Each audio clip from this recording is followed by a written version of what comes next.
Welcome to the January 18th work session of the Lane Community College Board of Education.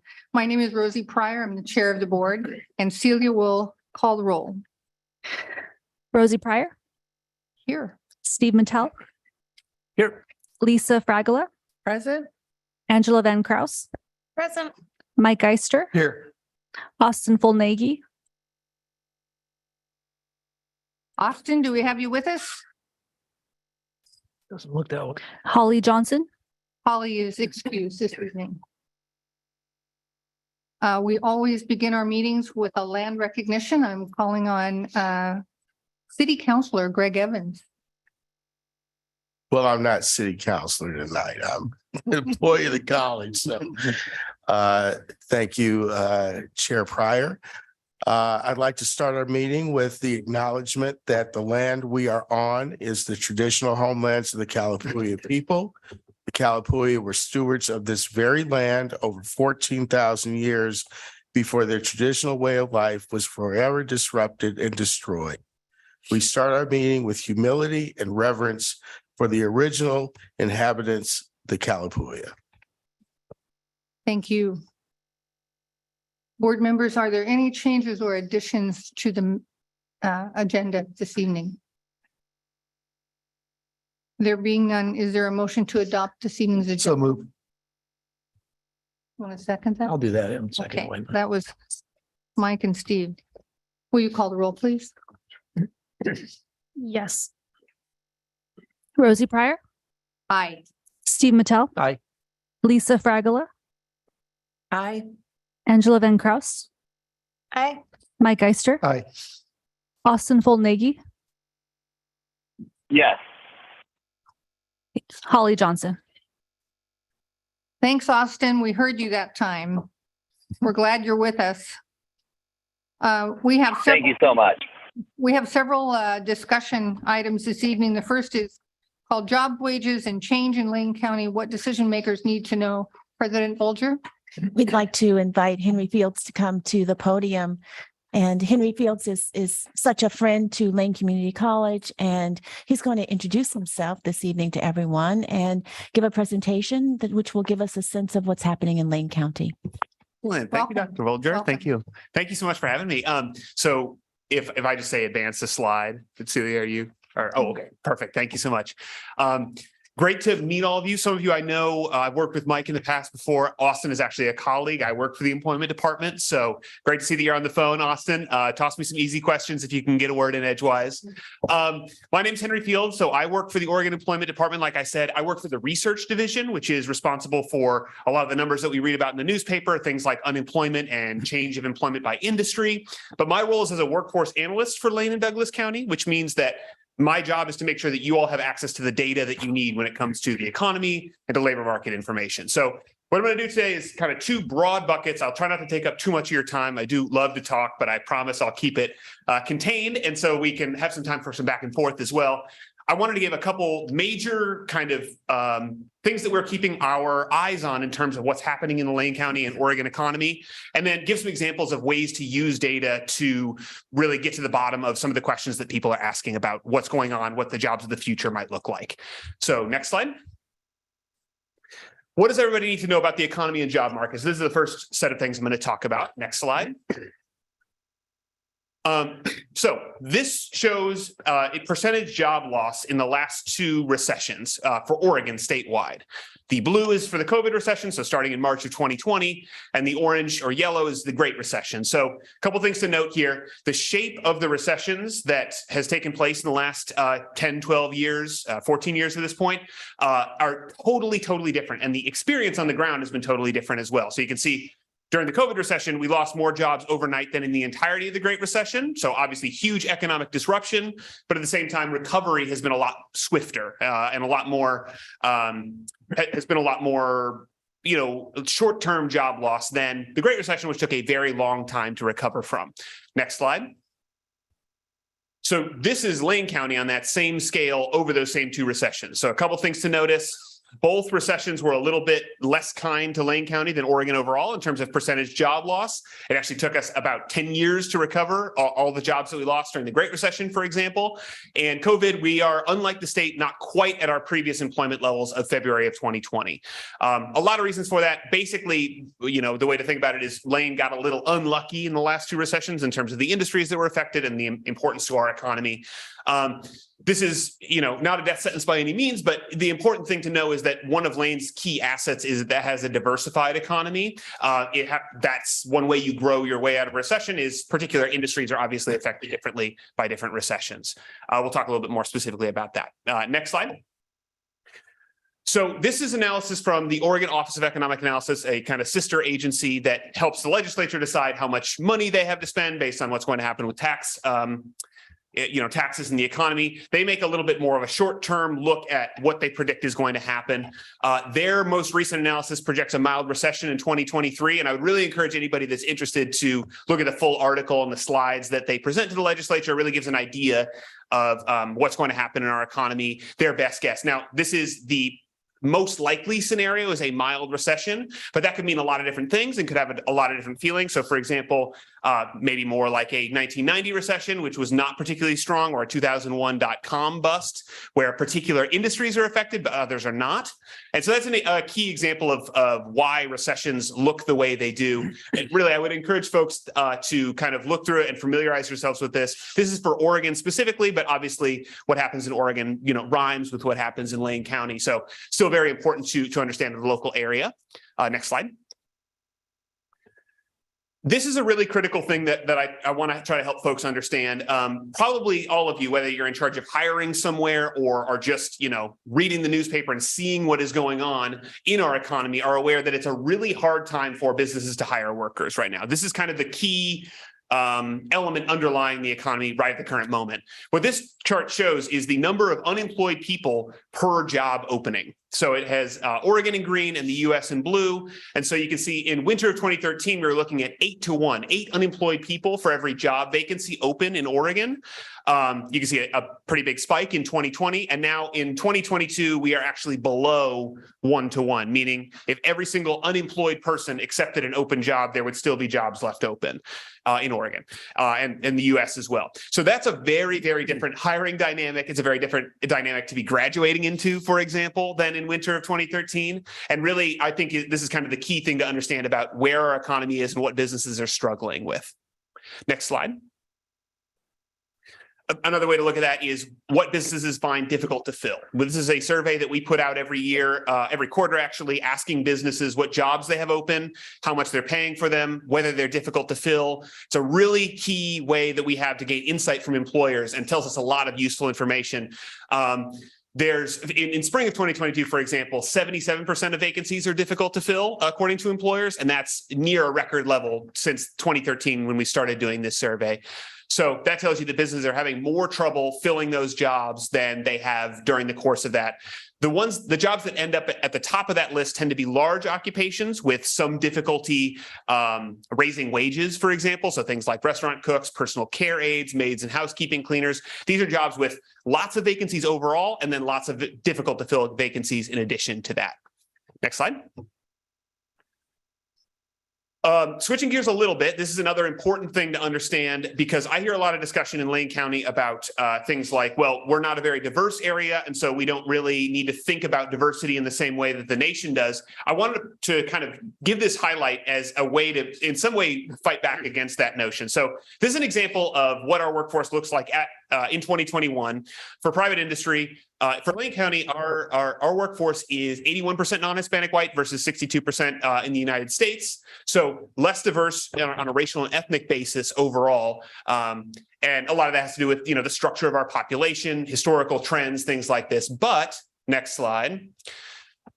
The real key element to understand is because our economy is building from a relatively non-diverse workforce, change happens so rapidly that it's very difficult for people to understand this looks different than it did 10, 20 years ago. So this chart shows the change in workforce by race and ethnicity if we looked at a snapshot of 2000 versus 2021. So many of us in the room probably were working in 2000 and we're kind of familiar with how that felt. If we look at the workforce between those two times, 8,500 workers overall have been added if you leave aside race and ethnicity. But if you break those down by individual racial and ethnic groups, Hispanic or Latino workers have grown by essentially that same amount. So more than double the number of Hispanic and Latino workers than in the year 2000, more than double Black or African American workers than in the year 2000.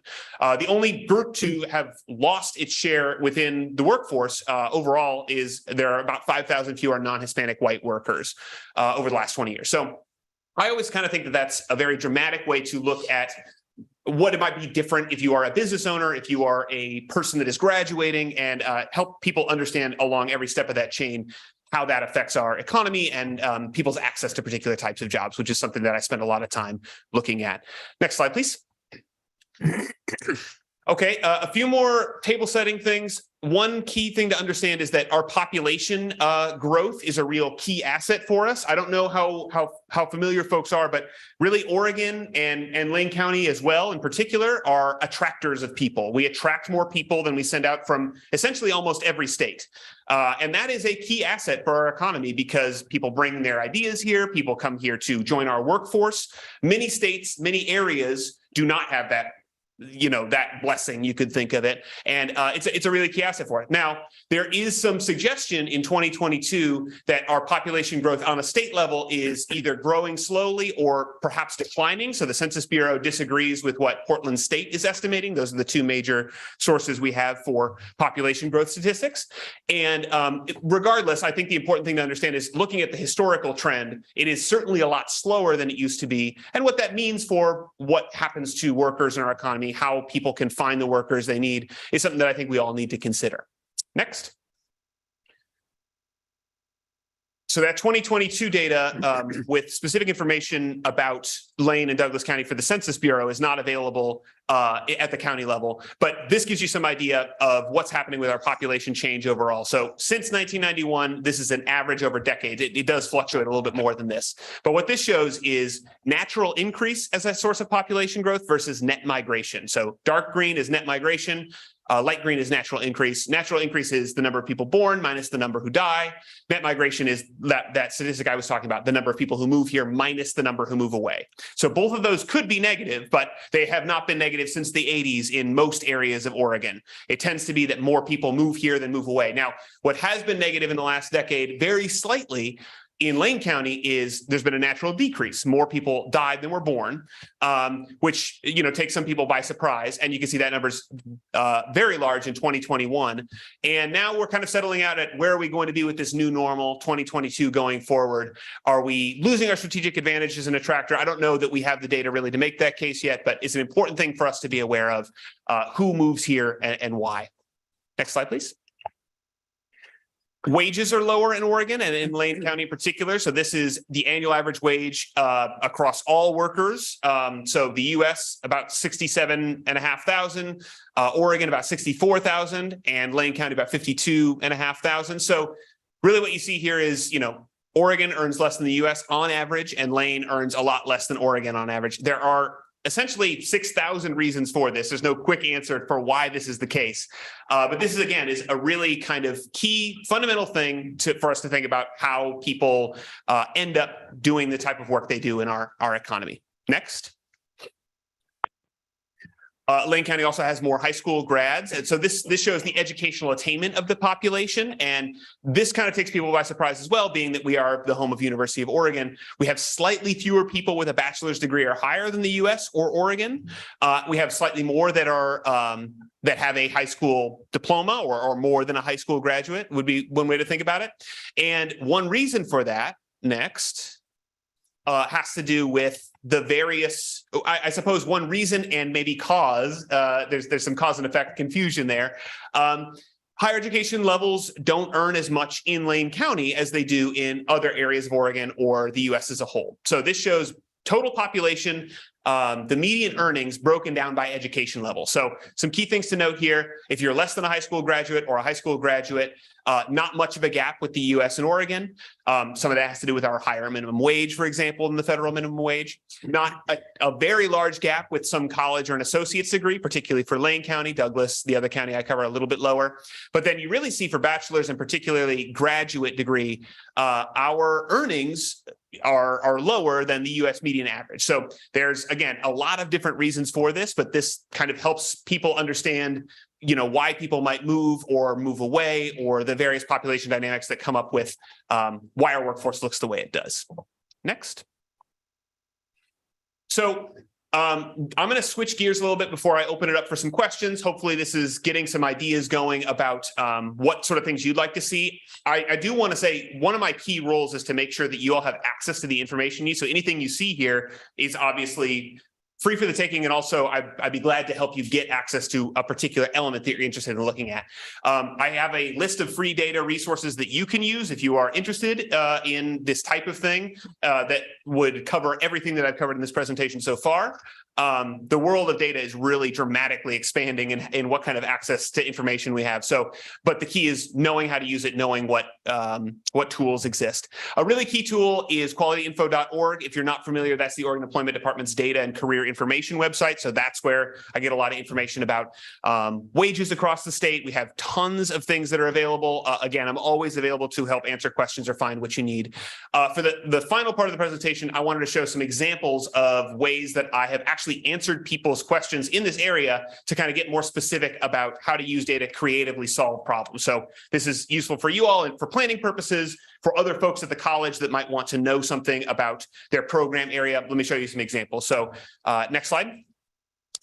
So one example is describing regional differences, for example, within Lane County. This shows the various cities and areas within Lane County and Oregon and their unemployment rates. This is September 2022, so relatively recent. Oak Ridge has a much higher unemployment rate, and that's typical, than Eugene and Lane County overall. You can kind of start to see some of these regional differences. Next slide. Another key example of how you can use data to talk about these regional differences and better serve those areas is there is data that is available at the local level that we can help you access. So this, for example, is a data request I did for some folks in Oak Ridge to kind of talk about, first of all, that graph on the top left shows what commute patterns look like in Oak Ridge. So essentially how you read that is 322 people commute in to Oak Ridge to work, and 689 live in Oak Ridge and commute out. And then 258 both live and work in Oak Ridge. So that's true of a lot of small communities around Lane County, a lot of out commuting, especially to obviously like Eugene Springfield area. But then even more specifically on the other two graphs, you can see for just Oak Ridge, we can look at the average wage by industry and the amount of employment relative to Lane, where you can see leisure and hospitality, educational services, and natural resources and construction make up a lot more of Oak Ridge's economy, and also a lot more of the higher wage industries in those areas. A little bit less healthcare and social assistance, for example, manufacturing, these type of roles. So it really helps, figure out what local people might need in terms of service, what local businesses might be looking for. There's lots of resources that I have that can help you access that. Next slide. Another example is to talk a little bit more about, so I talked about the overall workforce in terms of race and ethnicity, but also key demographic roles within occupations is another example. So this is something that I've been working with in a lot of different angles. People are interested, how do we diversify particular industries and particular jobs? Can we do better work using career and technical education to make sure that women or people of color have access to particular fields? So I can kind of help you get your arms around the data that you might need to help support those ideas. So this example is on the left, the percentage of women in the construction industry in Lane County. So that number has gone up pretty rapidly by 2021.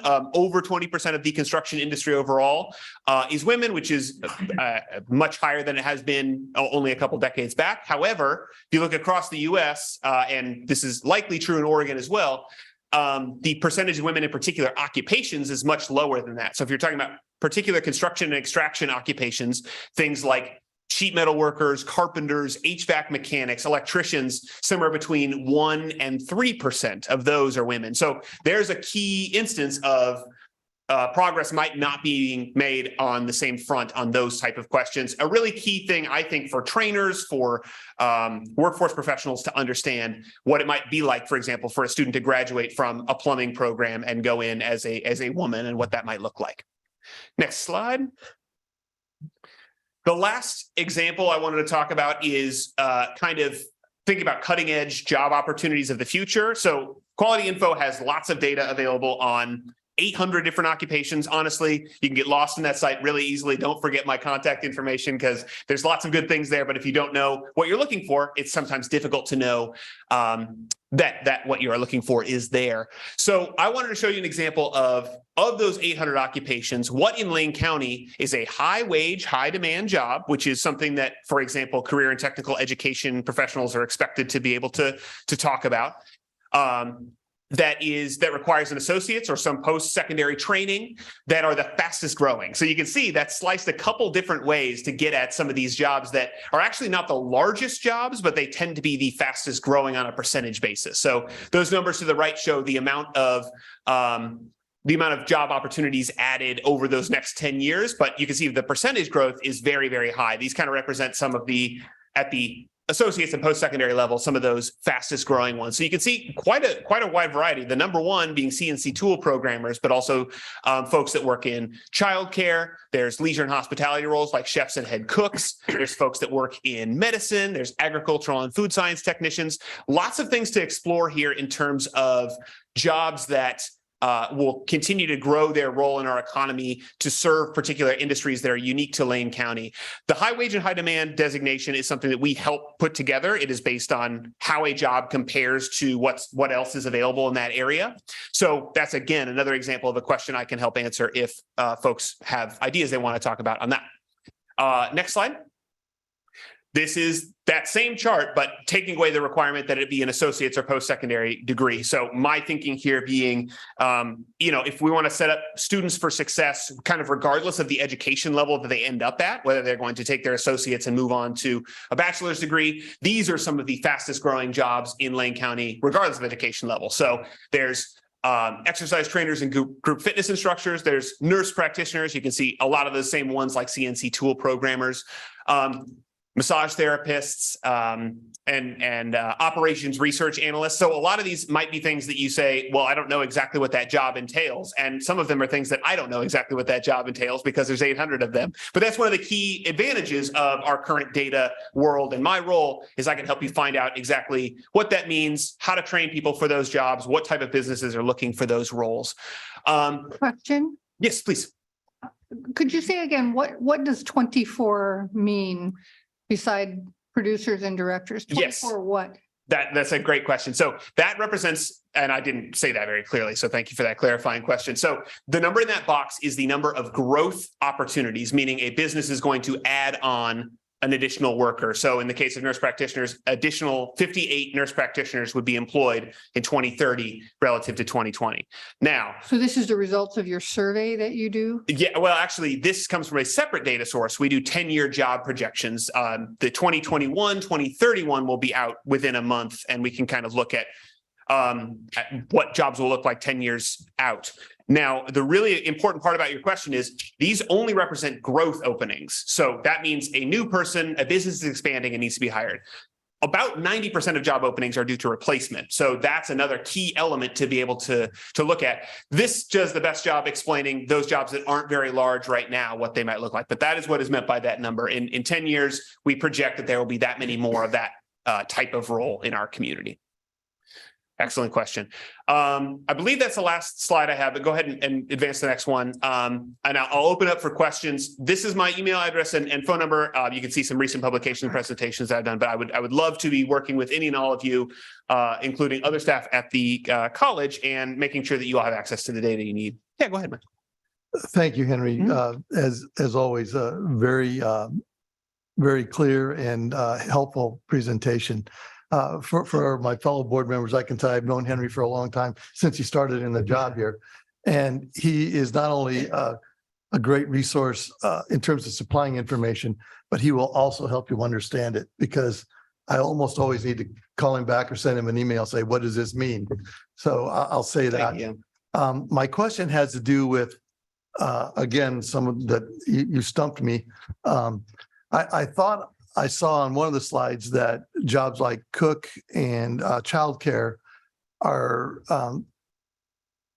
not being filled. But I assume that may relate to wage, but I don't know that for sure. I know that in terms of childcare, some of the other committees that I'm on have cited lack of childcare as an impediment to economic development for the region, for the area. So it's not only concern for families that are trying to find a place to take care of their kid, but it's a concern for employers who can't hire people because they're not available. Yeah, to me, it's a real kind of keystone economic issue, like you're saying, to specifically talk about the wage question. So a couple things are going on there. The numbers that I cited, those jobs, things like preschool and childcare teachers, cooks, those are the jobs with the largest amount of difficult to fill openings. So you can essentially think of that as businesses are looking everywhere and can't find for that particular role. And we do see some correlation with wages there. We've also seen the most wage growth in the last year or so in low wage roles. And that really tells us that that's where people are having the most difficulty getting the bodies they need to fill those roles, leaving aside things like credentials and training to be able to do that. So to me, childcare worker is one of those key kind of like perfect storm, all three of those things aligning on top of one another, very difficult problem to solve, and is one we're hearing all the time. And then it has all these additional economic ramifications too, right, about worker availability. But yeah, I don't know if that answers the question. Thank you. Other questions? Steve? Thanks for the presentation. Do you guys you or any other, state agencies that you work with, familiar with, go after data that tries to understand when people leave the workforce to go to community college, for example, to get some credential or whatever it is? What are they leaving, and what do they go back to? Ooh, that's an excellent question. This is a developing area that we're getting some insight into. So one key example, there's brand new data about post-secondary educational outcomes. Maybe you folks are aware of this or not. It's new to me in terms of when somebody graduates from a community college in Oregon, how much are they earning 2 years later? That's not quite what you're asking. There are a couple of data sources. I'm not as familiar with the folks pursuing an associate's degree level, for example, but there are ways to look at, you leave one job and end up in another, or you leave one job and end up in a different sector. Is that for a wage gain? Are you moving out of the area? And so I think there could be some really interesting ways to investigate that. But yeah, between those two, there are kind of developing ways to look at that. I don't know if there's any experiences that you have that would say like, oh, this would be the sort of thing it'd be interesting to verify. Do people really do this? But that can be kind of an interesting line of inquiry to say like, oh yes, people. So one key example, one of my colleagues wrote an analysis looking at what happened to folks that left the RV manufacturing industry in the Great Recession, and saw kind of followed them to the best of our ability to say, did they end up leaving the area? Did they end up working in a different industry? Did they take a pay cut? And the largest portion stayed in Lane County, didn't work in RV manufacturing because those jobs had disappeared, and took a pay cut essentially. So that kind of lets us know what their path was, maybe what their retraining capabilities and interests would be. So that kind of thing is becoming more possible. Yeah, but that's looking back. Mhm. I'm thinking about looking, Yeah. for us, we're planning ahead Sure. too. So, and I don't have assumptions about what any of that would look like, Mhm. but I do have the sense that it would be interesting and revealing Yeah. for folks at the community college to be thinking about the kinds of Mhm. programs and degrees we would want to put together. Mhm. Yeah, I don't have anything off the top of my head, but I'd love to work on making the data that answers that as accessible as possible. So, yeah. Thank you. Other questions? This is Austin. I have a question. Go ahead, Austin. Chair, thank you so much. Appreciate that.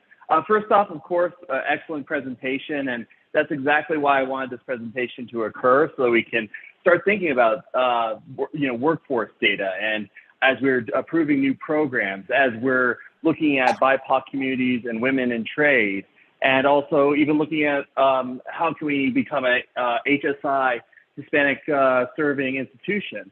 This is the type of data we need to be aware of that we need to know about and that we need to have conversations about. So I just want to encourage everyone to definitely look at this data as board members and as we look into the future for community colleges.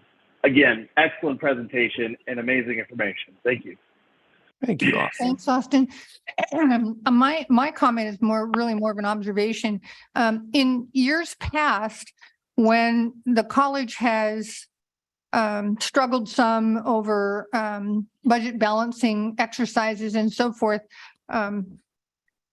there have occasionally been sort of conflicting sets of data, if you will, about high wage, high demand jobs and just demand for jobs and so forth. And so my ears pricked up when I heard you said this definition of high wage, high demand is something that you all have worked on. And I guess I think it would be beneficial to the college, to our planners and and all of us, our faculty, our financial folks, to begin to rely on this third-party data that it can't be said to be informed by one's best wishes or fondest hopes, but instead are just a reflection of your measurement of the marketplace and so on.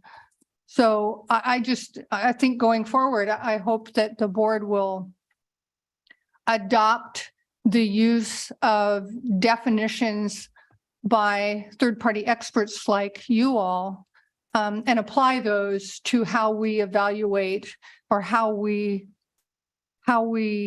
interpret, if you will, demand for courses and certificates and so on.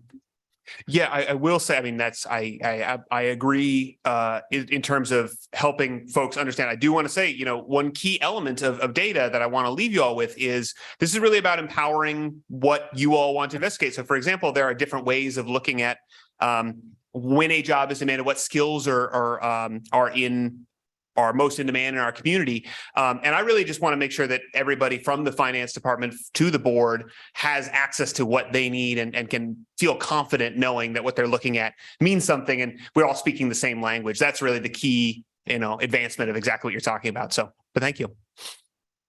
Lisa. Yeah, so during the pandemic, we heard a lot about how many women left the workforce, and I believe Lane County was significantly impacted by that, as was much of Oregon.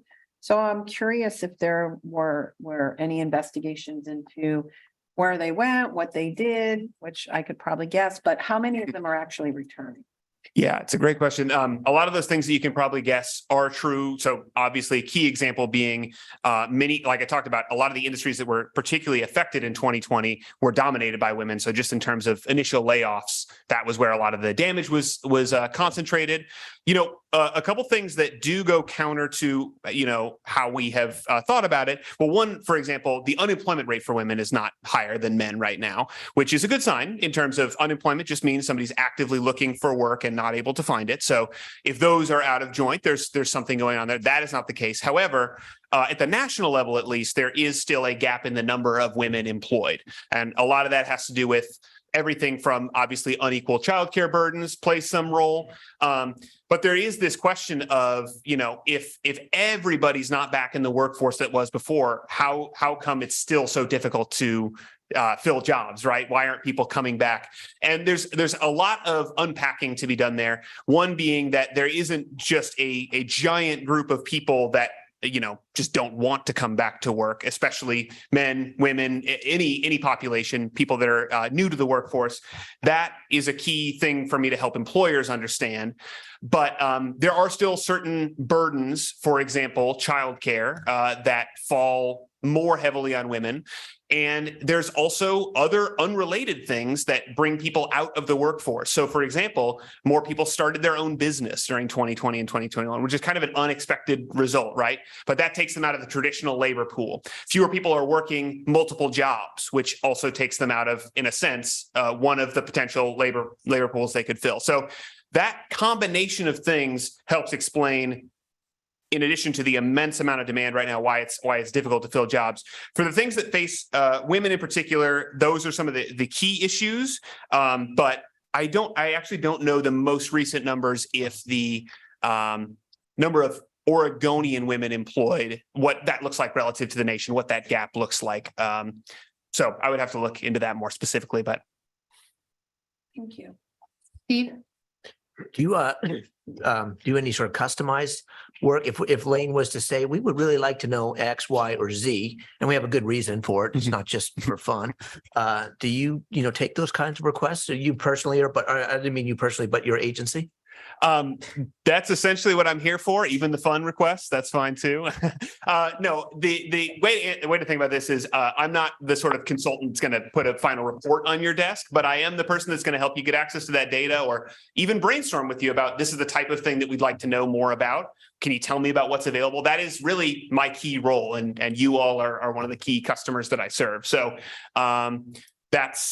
essentially that's what I spend my days doing. Is there data out there currently that we can access or that you could develop to tell us the percent, let's say, of Lane grads who are working in the area, to be defined 5 years, 10 years, 15, 20 years after they finished their degree or certificate or whatever they did? Right. I'll be honest that graduate data tied to a specific, cohort or person is hard to come by. That's why this post-secondary educational outcome data is kind of interesting.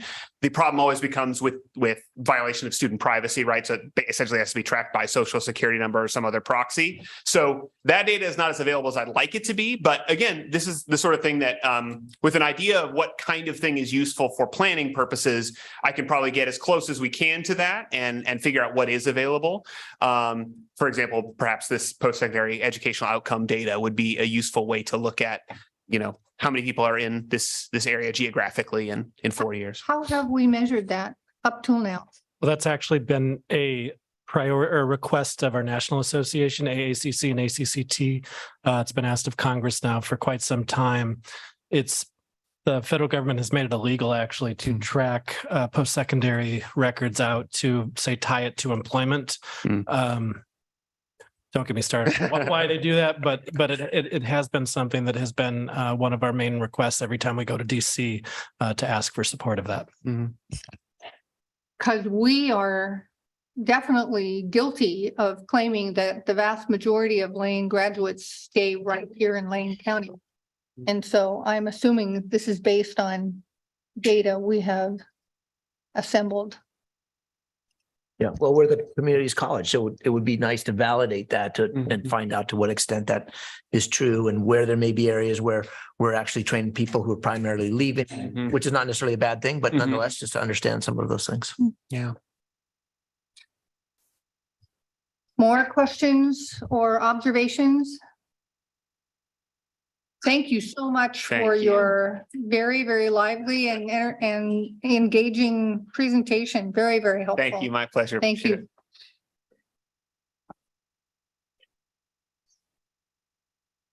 The next discussion item on our agenda is shared governance. Dr. Bulger? Yes, we're pleased to present on shared governance here at Lane Community College. And I'm going to ask my partner, Kyle Schmidt, to come up to the podium and assist me with this presentation. And we're also going to ask Randy if you would start that slide deck, please.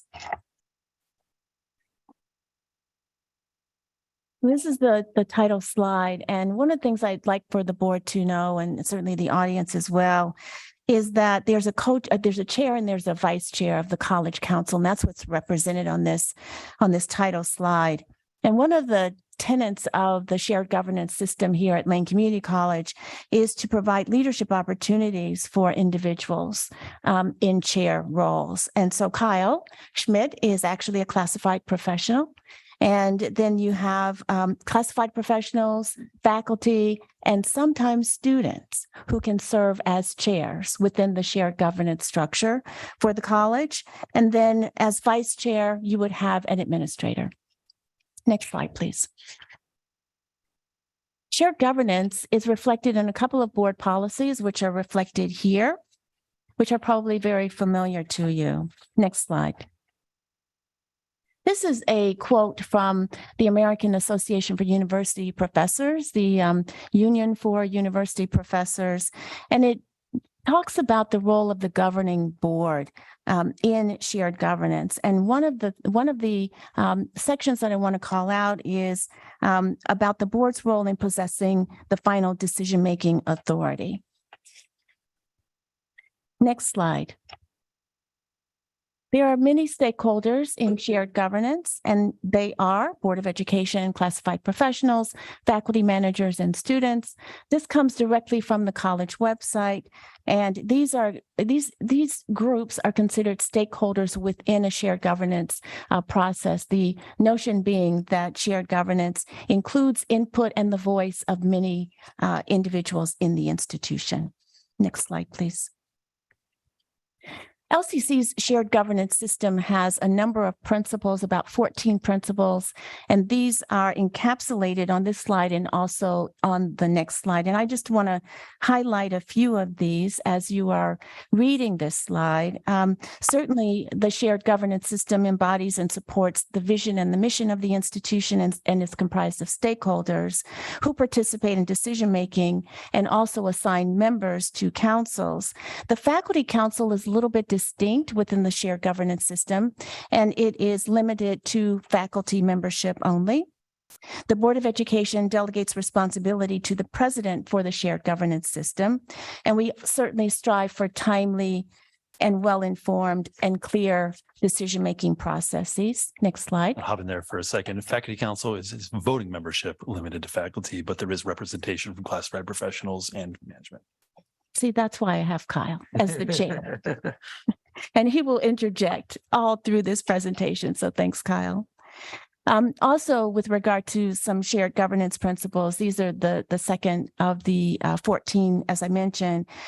We encourage participation from stakeholders and constituents in the institution, regardless of position, providing consistent and timely communication and accessible records, a clear definition of roles and responsibilities and relationships, and the alignment between the board and stakeholders in the system, and ensuring support for students and for staff to participate and contribute usefully.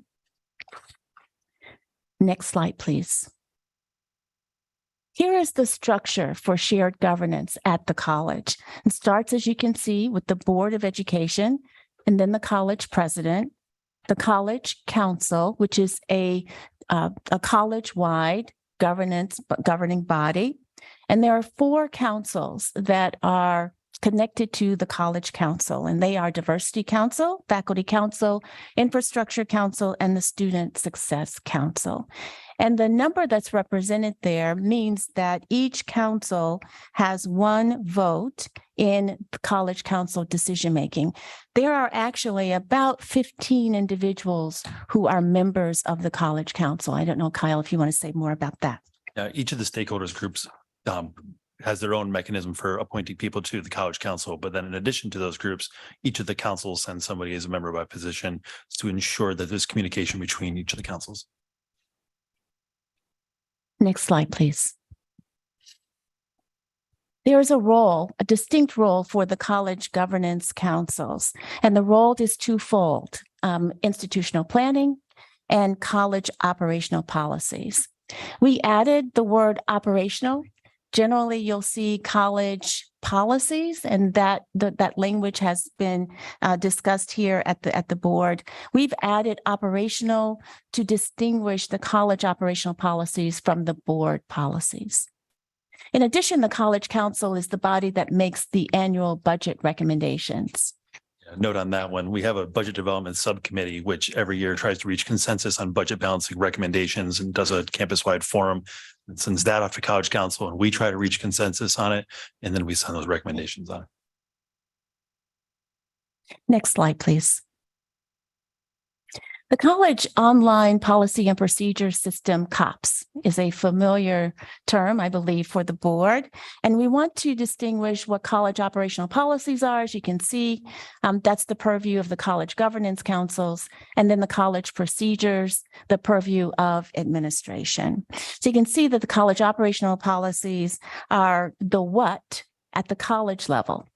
And the college procedures are the how or the process determined by administration. Next slide, please.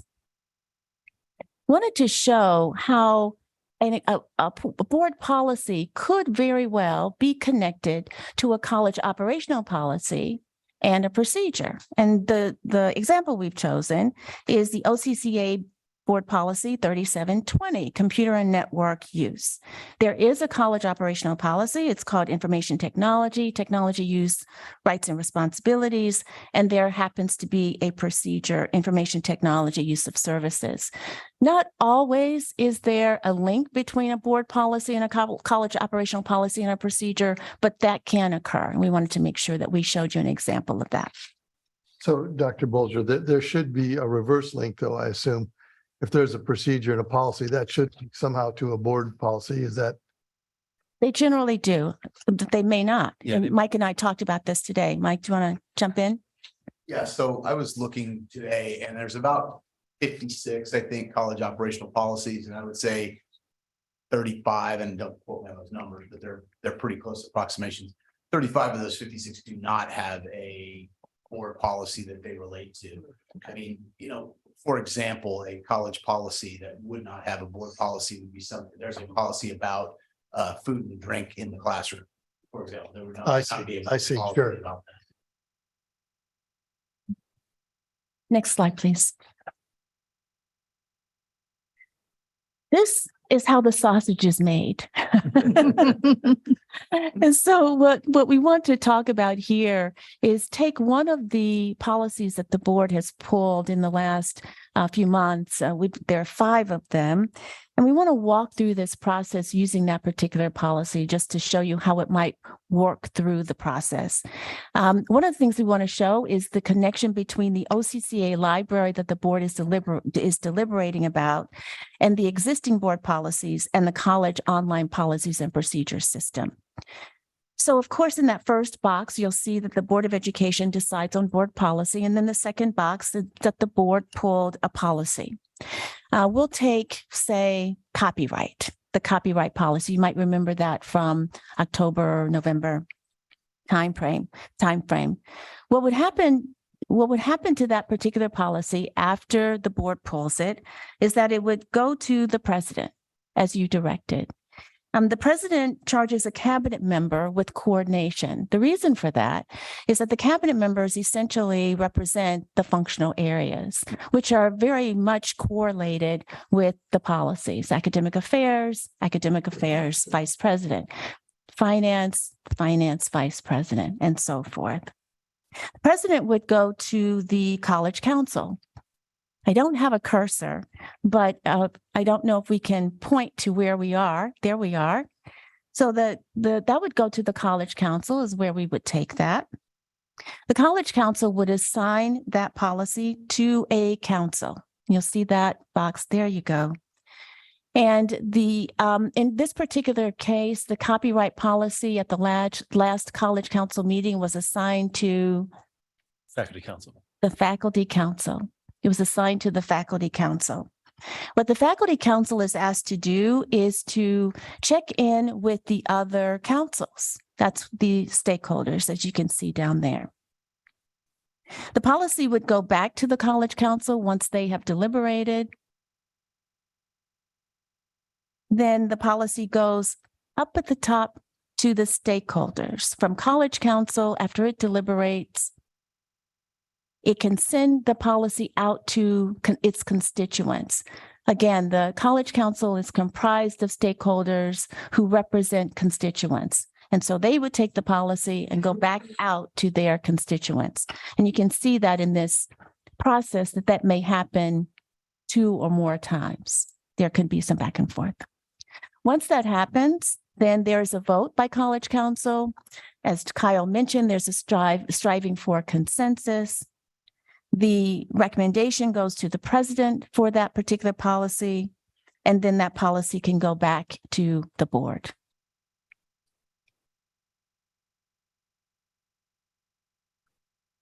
I'll stop here, see if there are any questions. I guess it's a question for Kyle. So, yeah, cursor would be helpful. I'm looking at when close to the end there, when there's that box that says vote and discussion for consensus, that's at the college council is my understanding. Yeah. And then there's that arrow, right, where it says returns to the president. In your understanding are you returning a recommendation to the Yeah. president? Yeah, that is my understanding. Okay, so and in many cases, after it's been through a thorough process like that, there's a reasonable expectation that after all of that vetting, et cetera, it's a recommendation, but most likely the president's going to support that. But there's not an absolute expectation of that. The president may have information that the rest of the group doesn't, or has to make a very tough call or whatever. And in that case, does the college council understand that that's part of the governance process? We would expect the president to return some sort of explanation about Sure, what yeah. had happened, but yeah. Thank you. Lisa. So I think this explanation is great. I think it's, I actually really appreciate it as a model and think it could be very beneficial, but it's not how we've been functioning as a board, right? So when we use the word pulled, we've been using that word to mean pulling it from the consent agenda. Mhm. And prior to right now, if a board policy was pulled by the Board of Education, it was basically reworked between the president and the basically either the chair or the vice chair or someone else who might be interested, and then sent back to the board, talking very specifically about the language for our board policies. All right. So I guess the thing that I want to make sure is that we're really clear about like what we're discussing as a board, right? So if we're pulling something from the consent agenda, we know we're going to discuss it. So then at what point do we take action to move something that the board moves a policy to the president? I just want to make sure I understand. I feel like this is new and I want to be clear on how we're making decisions as a board, because it wasn't apparent to me when we didn't make a decision on those policies, those 5 policies, that we were moving them to this whole other separate process. Like I didn't know that was happening. Did you know that was happening? Yeah. Okay. So I just want us to be clear as a board what it is we're doing, how we're discussing it, and how we make decisions around it. I do really like what I'm seeing here. So I think you make a very good point. I think historically, when you were chair and I was your vice chair, there were many times when there might be a 1 or 2 word change that board members wanted to see to a policy, and rather than wordsmith on the fly in a board meeting, we just volunteered to take it offline, take it out of the consent agenda, and try to come up with the wording that would meet the intents that we were hearing from board members and then bring it back.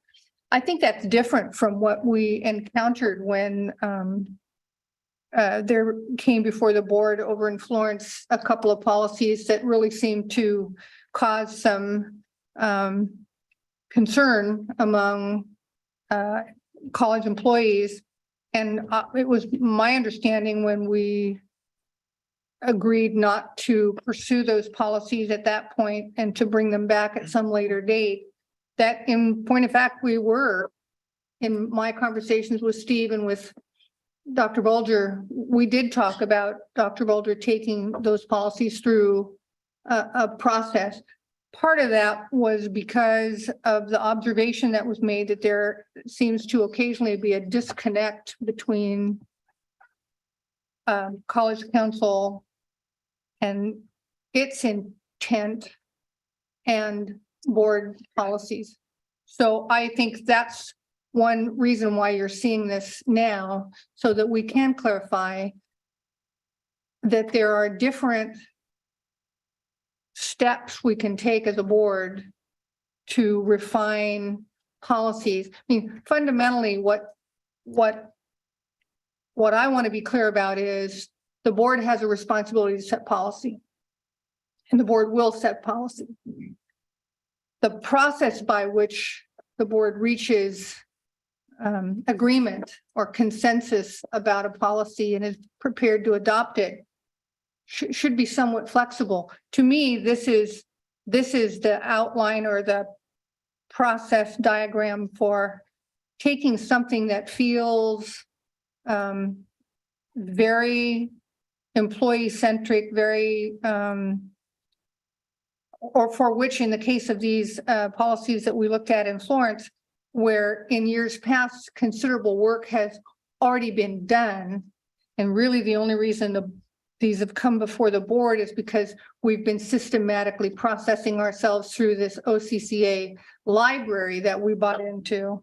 There was sort of an odd clash of, I think, to some extent, a lack of communication, frankly, in that situation that we experienced. So I find this really helpful, so we can determine, is this one of those times when we're really just wordsmithing a sentence, or are we really wanting to make sure that we are evaluating a policy that has been thoroughly examined and vetted by all of our colleagues in the college community. So that's, to me, how this is different.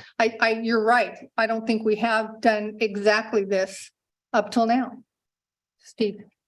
Which, but make sure that I've already spoken once, just make sure others who haven't spoken yet. I just want to follow up on Lisa's point. I think it's really important also. And I think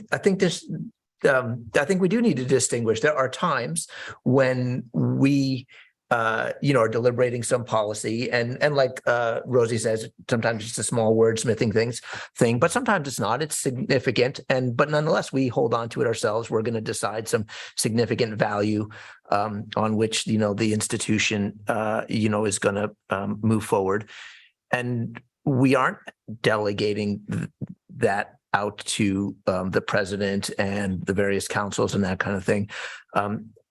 So I think it's important to be clear about when there are times when we're not doing that, right? So that represents yet a third way forward.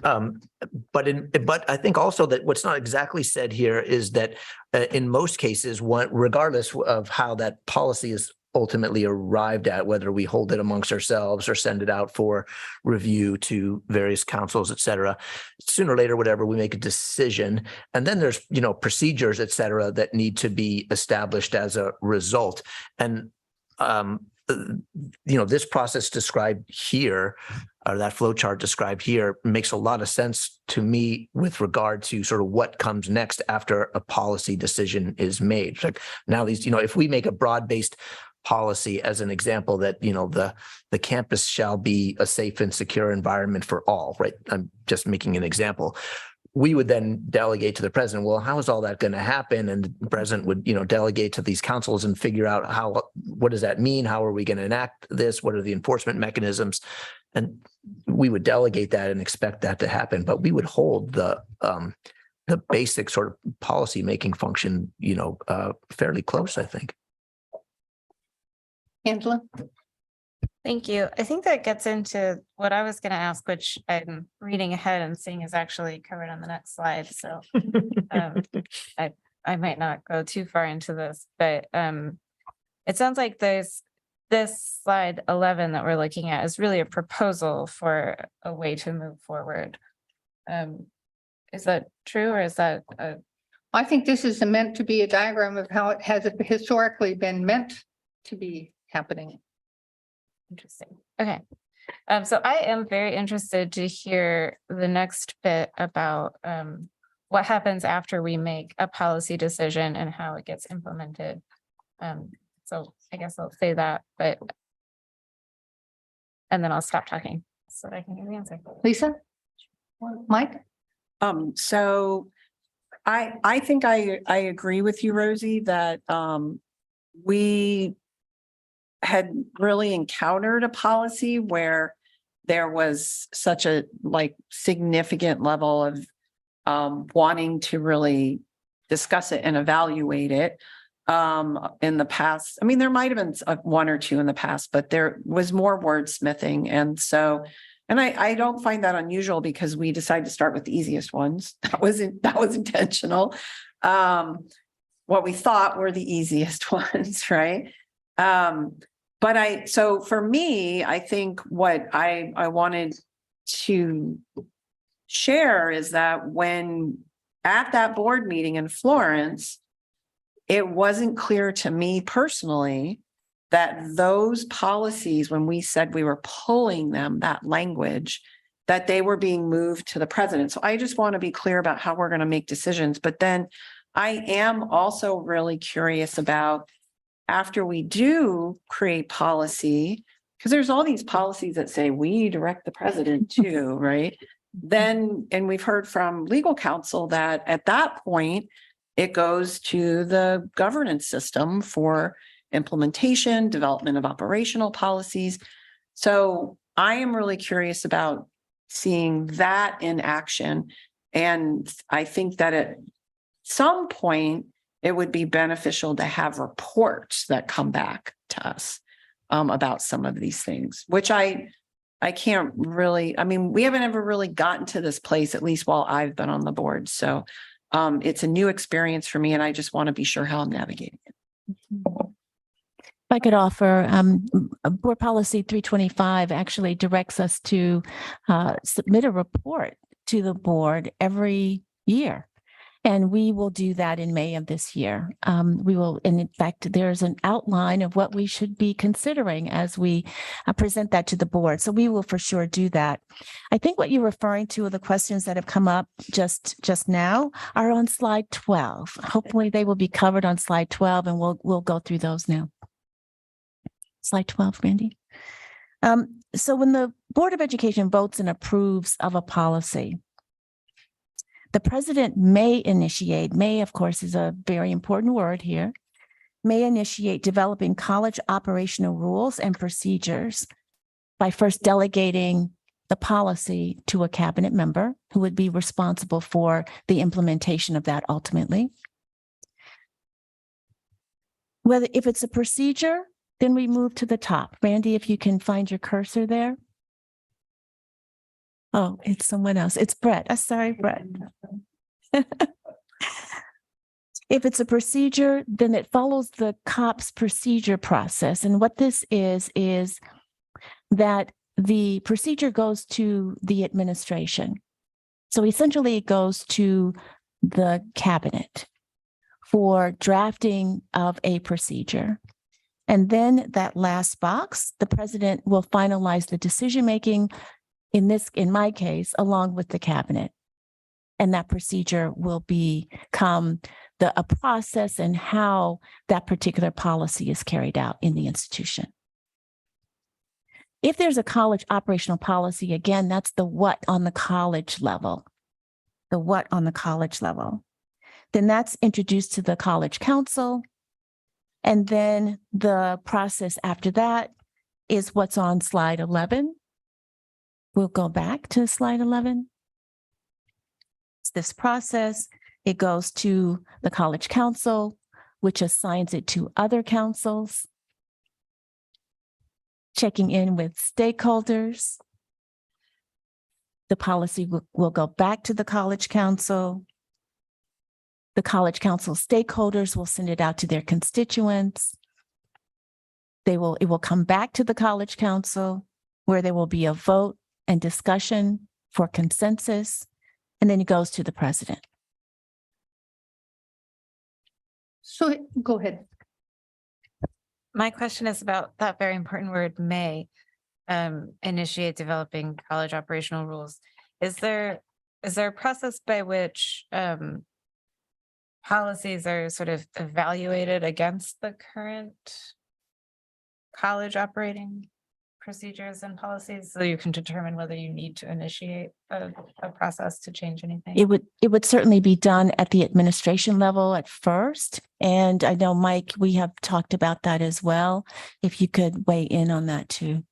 Yeah, so I think if we have a board policy, then the administration, Dr. Bolger, the cabinet would, if we're talking about a procedure, then look and see. I think the first thing we're going to see, is there already a procedure in place for that?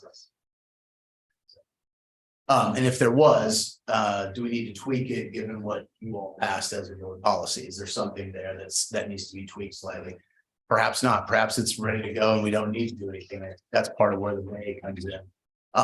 There may not be anything, and then we need to figure out it needs to go through this flow chart here on the procedure level. If it's a college, if we need a college operational policy, then it would go through the council system of shared governance and come back. So that's how I would perceive the may being, because it may already be handled by current procedure. Steve? Oh, Mike, did you have your hand up? Well, I want to go back a step, so I'll wait till we finish with this discussion before I take us back a Okay. step.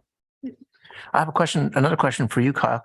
In your experience on college council, are there times when policy or procedure or any of those things that start with P, right? Because right now it's a little bit of a confusing soup for me.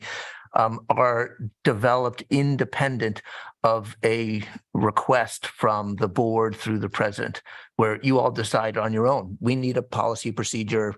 And so what is that? Maybe you could give us an example, and how does that process take place?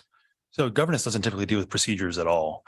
So it's just the college operational policies. And so I want to say an example we had 2 years ago, maybe Jennifer can correct me if I'm wrong, but was the open access restroom policy, which came up through facilities council and had originated at that council and came up to college council. So thank you for the example, Mike. I guess my question is, if we have a process, by which there are multiple, at least, two sort of policy making entities, right? There's the board, but then, as you gave an example, there's also the college council that can make a policy independent of the board. What is the mechanism by which we would sync those things up and make sure that they don't, somehow conflict with each other, that one wasn't aware of something that the other did? What's your thoughts on that? I think ultimately the president's the one that's going to keep those in sync, because, we took the open access restroom policy, we approved it as a recommendation, sent it off to the president, and hopefully the president's aware of what's happening on the board. And keep those in sync Thank for you. us. Okay, so maybe the way I understood anyways, when I was saying you make policy independently, you kind of confirm that, but I think you're saying you make a recommendation for a policy independently. It still has to go to the president, and she would decide whether it needs to come to the board or whether it operates at a level that doesn't require board involvement. Right. Ultimately, we don't make any policy at all. We make a recommendation. Thank you. That helps a lot. Thank you. Mike? Yeah, so I wanted to go back to the earlier discussion about when an item gets pulled from the consent agenda. Sort of synthesizing that conversation, it seems to me like it would be to our advantage as a board to be clear at the time when we pull something, whether that's something to be tweaked by the small group of the vice chairs and the college president, whether that is something that is that we expect to go back through this process, or whether, like Steve was suggesting, the board will itself determine what the next step is. It seems those are I think the three things that we talked about. It seems like it would be to everybody's, not the board as well as anybody who's watching, advantage to understand what the board's intent is when we pull an item. Me too. Angela? I think that's a really helpful synthesis. Thank you, Mike. My perspective on that would be that if there's a policy on the consent agenda that gets pulled, I would think that would go to discussion, and then the board could choose to act in one of these three ways, right? And And that action would require some sort of motion and vote. So if we want to send it to the council process, we vote to send it through the council process. That seems like the most sensible approach from my perspective. Thank you for organizing our thoughts. Mike? I guess I'd like to check in with Dr. Bolger on that to see if you have an opinion or something you'd like to weigh in on that idea that the board would need a motion to determine. I certainly think it's reasonable. I would certainly speak up and provide additional considerations to the board if for some reason I saw that there might be a need for the college stakeholders to weigh in on a particular policy. I certainly see that in any matters that that are about teaching and learning generally. Yeah. And so matters like that, I would just weigh in and ask the board for some consideration with that. Steve? Yeah, I like what Angela had to say in terms of us being clear about, the sort of the next step in the process that just being clear what the board expects. But I guess I would think that, our job would be to, if and when we felt like we needed more review and feedback, our job would be to send it to the president. And my sense is we would stop there and we would leave it to the president to decide whether it needed further review amongst the councils and the cabinet, et cetera, or whether it was something that, for whatever reason, she did not need additional review on. I don't know, won't guess at which falls under which, but that we would trust her to make those decisions as what process should flow from her office. I think Angela, you got there first and then Mike. I'll just say, when I was saying send through the council process, thank you for clarifying, Steve. It's important to be clear in our language. What I was thinking was the board policy is pulled and sent to the president, and then the president does what the president does with it. Not that we would skip the president and send to the council. So thank you for clarifying. Mike? I don't have anything to add. Lisa? So, Kyle, can you remind us when the college council meets and how frequently it's active? Usually meet the second Wednesday of every month for about 2 hours. Sometimes in the spring, especially, we'll have a second meeting, fourth Wednesday. Okay. And so when I'm thinking about how we communicate, we usually look at this in a work session, right? And we don't vote in work sessions. So that would mean then moving it to the board meeting where then we would have to pull it from a consent agenda But that would be the time we do it anyway. Right. So, but can we not in a work session direct the president to do something or? Our legal counsel is saying yes. Yeah. So we wouldn't necessarily need to take it to a vote at a board meeting. I'm just thinking in terms of streamlining whatever process and, it's only 2 weeks, but I do agree with Angela. I just want the decision-making to be clear and what we're doing with the policy. Sorry, I'm taking notes. So I can be sure we get this clear as we're moving forward. It's so far very helpful. Is there more? There's more. Okay. We have a couple of additional slides we wanted to walk through. I think we're on slide 13. I'll let Kyle take this one. It's about the deliberations of the College Council. So throughout the council system, there's two different types of decisions that we work on. The first one are process decisions. These are things like who do we appoint to a committee? How do we set the agenda? Who do we elect as a chair? And for those, we try to reach consensus. And if we can't, it's a simple majority vote. Everything else that we do is a substantive decision. And then for those, we try to reach consensus. If we can't, we step back. There's a whole bunch of different options we can take to try to come to consensus. If ultimately we can't, we've reached, we total deadlock, we can't move forward, then we write a majority report and a minority report, and we submit those to the responsible administrator of the council. For College Council, that's the president. For the other councils, it's whatever administrator sits in that council. And then that administrator makes a decision based on those reports and returns that decision to the council, and then we move on. So it's not a fast process, but the whole process and governance is very deliberate and to make sure everybody's opinions are heard. And we try really, really hard to get to consensus and everything. Next slide, please. And this is a repeat of what has already been discussed. It's the flow of recommendations from the College Council through to the president. And sometimes the president may ask for clarification, for some additional information that goes back to the College Council. Slide 15 is about the governance councils and institutional planning. This is the other role of the college governance system.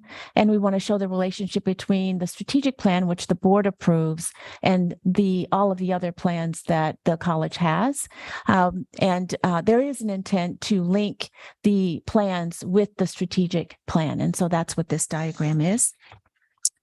And then the last slide, Board Policy 325. There are just a few clauses in that board policy that I really wanted to pull out for the board as we conclude this presentation. And so the first is about LCC supporting shared governance. Shared governance is a clear tenet for LCC, and which refers to the structures and the processes through which the institution stakeholders make decisions that affect the institution. The board is the authority for governing the institution. That's by Oregon statute. The board delegates supervision and control of the institution to the president. The president achieves those ends through the administration and the college governance system. And the system of governance ensures that the authority, responsibility, accountability, and relationship among and between the board, the managers, faculty, staff, and students are clearly described and communicated. And that was the intent of today's presentation. Yes, Mike. Thank you, Dr. Bolger. I think you accomplished the goal. I mean, this is really clear, even though Lisa did point out that even though that might have been our stated policy in the past, we haven't exactly done it. We now know where the gaps are that need to be repaired. And I should also say that I'm really happy to be part of a governance structure that is inclusive and ensures participation and is pretty rigorous, as you described, Kyle.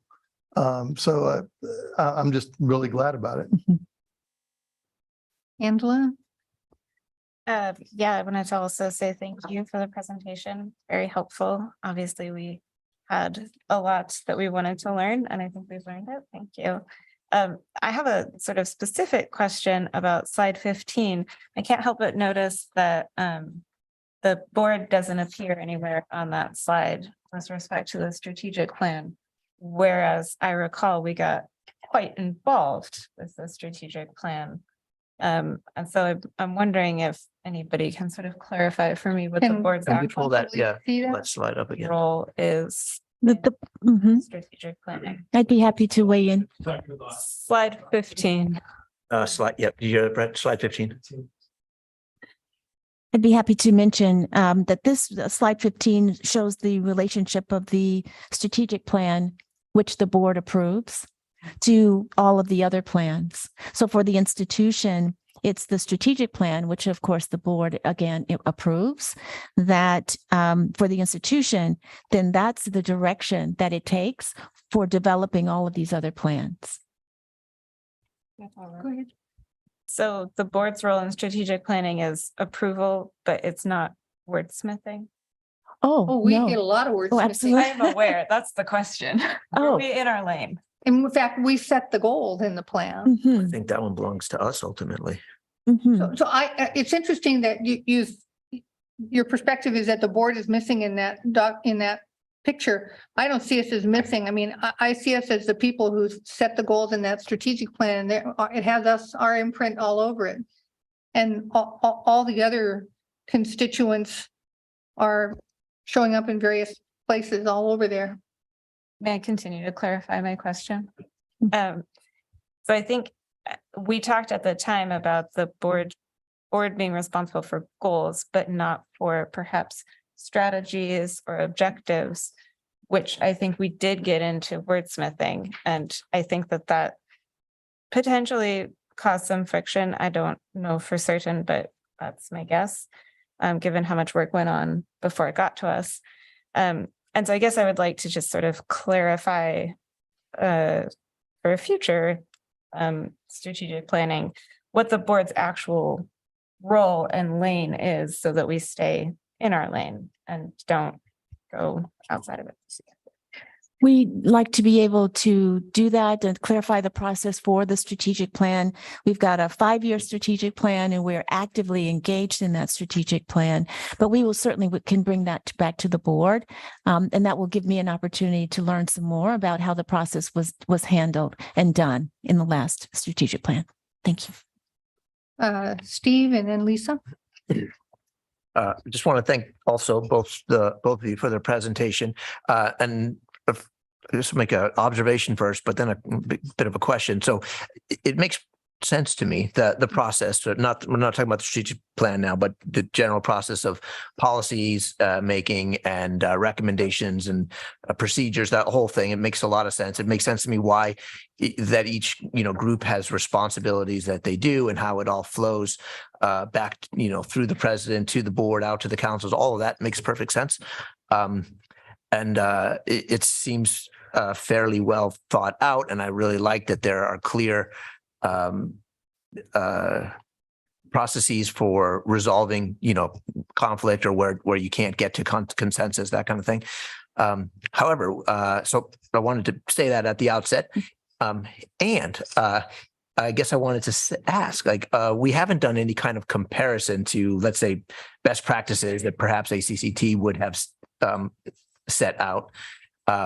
We haven't, or I don't think that we're asking ourselves, but maybe you have implicitly through all of this, are there tweaks that we would want to make? Are there things that folks at the College Council or elsewhere in this process sort of see as problematic and would like to make some improvements on? So I just wanted to, maybe this isn't precisely the right place to do that, but create some kind of space for suggestions for improvement.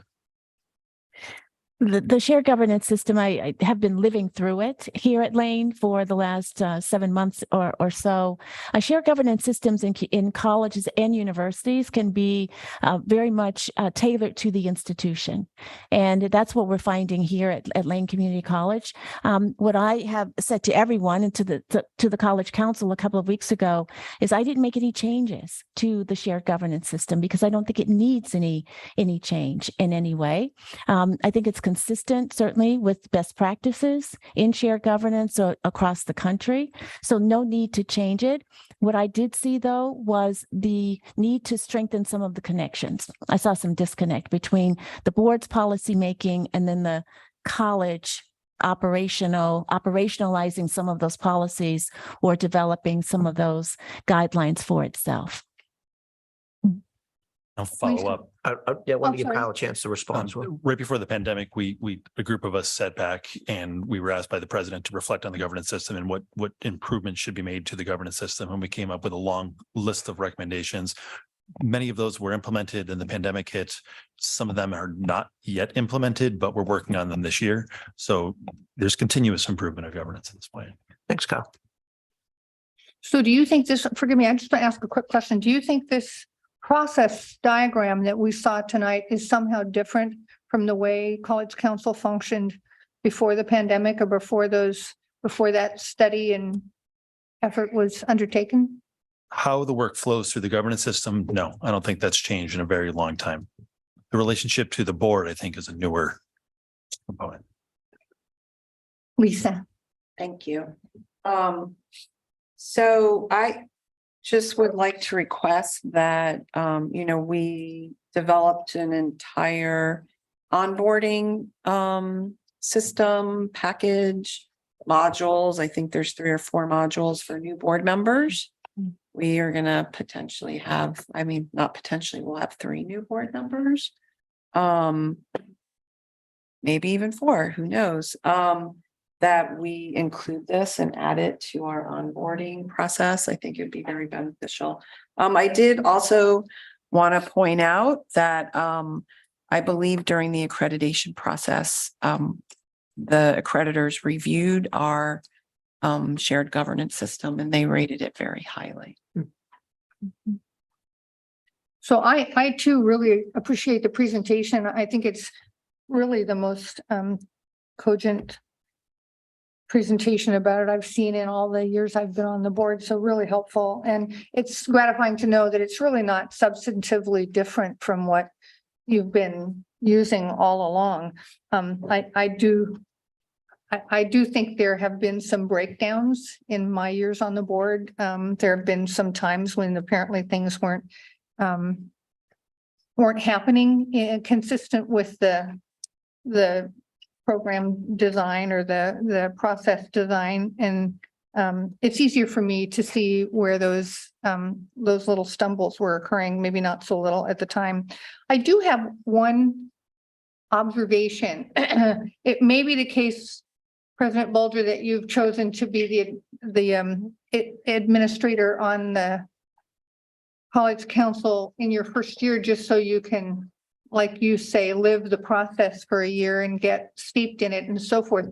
But it does feel slightly illogical to me for the president to be the vice chair of the college council if the recommendations are going to the president. It feels odd. Mhm. And so, I mean, I think of somebody like your legal counsel being, the more logical person, or far be it from me to be wading into operational matters, Dr. Bulger, but I just, after your first year and you've gotten your feet thoroughly on the ground with respect to the shared governance system Sure. here, it just sort of seems odd that you would participate in developing recommendations to yourself. So that's my only observation. Thank you for this presentation tonight. Very helpful. Thank you for the advice. And I have taken careful notes to all of the board's discussion regarding options for pulling items, policies off of board agendas and creating onboarding procedures and so forth and so on. So hopefully we'll meet the board's expectations. Thank you.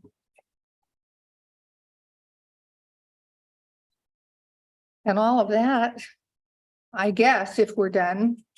Yes, we are Okay. finished with that. And speaking of the next agenda item. Yeah. It brings us right to college policies. Yes, Chair Pryor, I would like to, before we begin, is to remove board policy 5140 for consideration this evening. We would like to deliberate a bit more about that particular policy. If there being no objection by board members, we will make that so.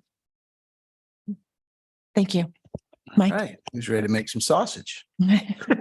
So before we get started, does anybody want this in paper form? It was one of the attachments on board docs, just it's a little bigger. You might be able to see it a little better because we're going to talk about it before we get started. Would you all like? Maybe I will. Okay, I I'll didn't just- bring I'll my just- electronics tonight. Thank you. So I'm going to take you back a couple meetings and we were talking about the list of protected classes and how we should, and I think Mike Eister brought up the fact that we should have a list, a global list that we use for all board policies and on the website and things like that. And so Trustee Van Kraus and I pulled this out with Shane's help. And I just wanted to kind of give you the classes are on the left, obviously the board policies and the far right-hand category are the same, I believe. Federally recognized and the board policies they're slightly different, mostly at the bottom there in the bottom, I guess, 3 or 4. And then the OCR recommended policies, or I'm sorry, protected classes. So before we can get started, because the very first policy that we have has an insertion needed of the group of protected classes that we want to use globally with all of our policies and elsewhere. So I was hoping we could, or you could, and I'm happy to help, talk about which of these maybe you just want to, I mean, usually you all are a pretty inclusive group. So I'm guessing that maybe you want to just look at the OCR recommended list and list them all, but that is certainly in your purview to decide how you want that global list to be put together. Lisa? Why are certain ones in red? I think those are the ones that are not covered by anything currently, either federally or LCC. So those would be the add. I think I actually made this crosswalk, so I can tell you why I put them in red. Okay, great. It was because they're in the OCR list, but they're not in our board policies. Okay, thank you.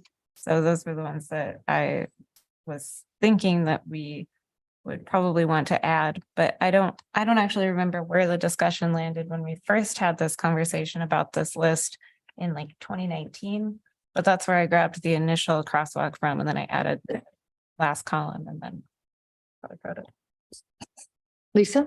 So, so Angela, are you recommending that in, some capacity, we have a discussion about adding all the OCR recommended class descriptions, and that would be the formal group that we would then always utilize when we want to insert language? Okay, great. Steve? Just a couple specific questions. Maybe this is for you, Angela. I don't know. Can you explain the difference between gender identity and gender stereotypes? Do you want me to explain? So I don't, yeah, sure. So gender identity is something that a person individually feels, and I think gender stereotypes are stereotypes that the community, the society sort of makes about individuals. So I think it would sort of protect from an individual perspective and from a sort of expectations placed on an individual. Very well done. Okay, so there is a proposal of a sort on the table for discussion. Is there any objection to including the classes identified in the OCR list? Steve? I just had one other, sorry, just trying to get clearer. Perceived shared ancestry? What is that exactly?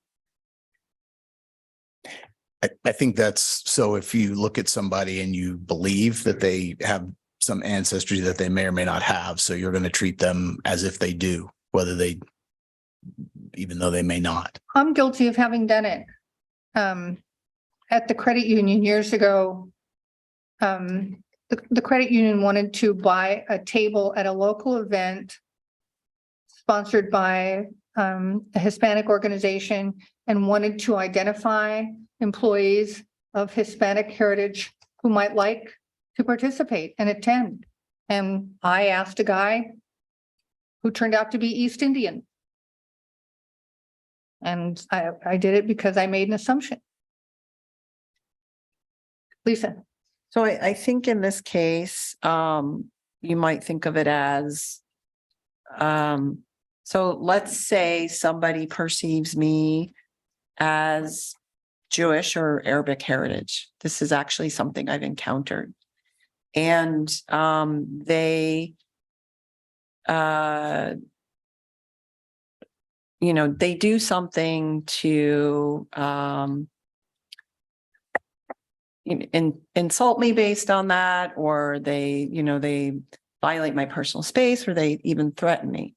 If I'm not actually Jewish or one of those categories that I'm perceived, I could potentially not be protected from that kind of hostility or whatever had occurred.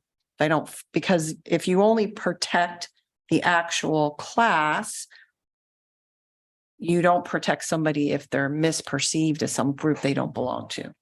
Thank you. That helps a lot. I failed to understand its value until now. I get you.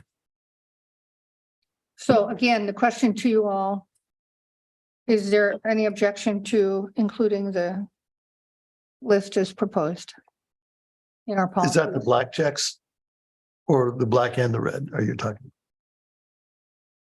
But my question remains the same. All the check marks? Okay. Oh, I'm puzzled by political affiliation. We're saying we wouldn't want to discriminate based on, okay, I understand. yeah, I would think that'd be a big one. Steve? I'm just asking the question, Mike, you're the lawyer in the room, or at least the one we know of. Do you have any reason why you would want us, anything that you would want us to know about before we made such a decision to include all the OCRs, any legal jeopardies we might inadvertently put ourselves in? I don't think there are any legal jeopardies that I'm concerned about. I just, it's quite a list, right? Compared to what the federal government would, or even the Oregon state government would include.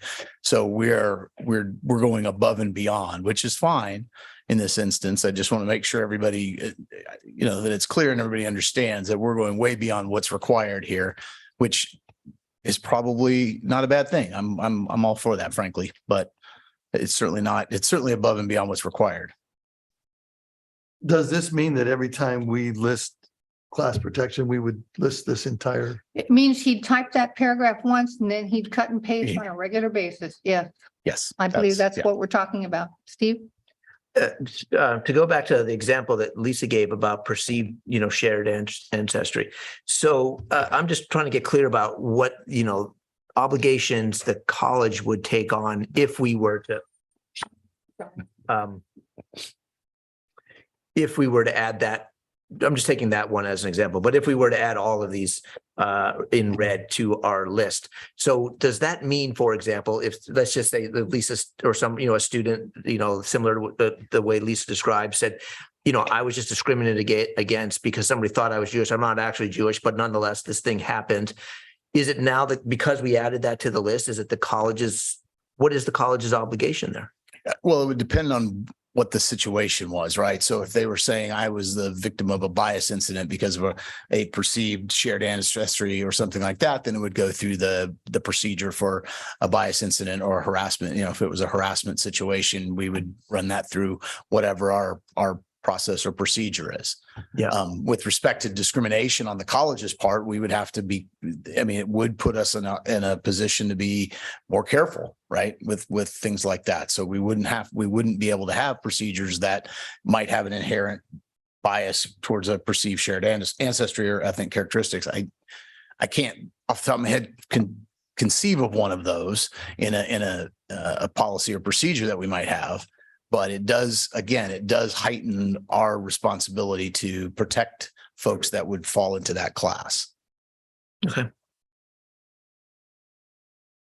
Mike? I'm assuming that we need to remain open to adding to this list. Good We may assumption. get recommendations to that effect. I'm actually surprised that some of the things in red aren't already on the list. Like being regarded as having a disability. Yeah, and once the list is set, I start to make the changes, I'm going to make note of where they are so that if we do add or subtract, I can go back and find those quickly and make those changes. So I'm not hearing any objection, Mike, to using that column as All right. our guiding light. Great. So just to go back to our previous discussion about shared governance, this would be an instance where you all made the change without it going through shared governance. And I think we're going to hit all of those tonight. We've pulled one, right? That's likely to go through shared governance, the student disability one, which I think is a fantastic one to go through shared governance. So that's great. With respect to the remaining policies, just going to give you a couple little overview or a quick overview, and then you all can ask questions, discuss.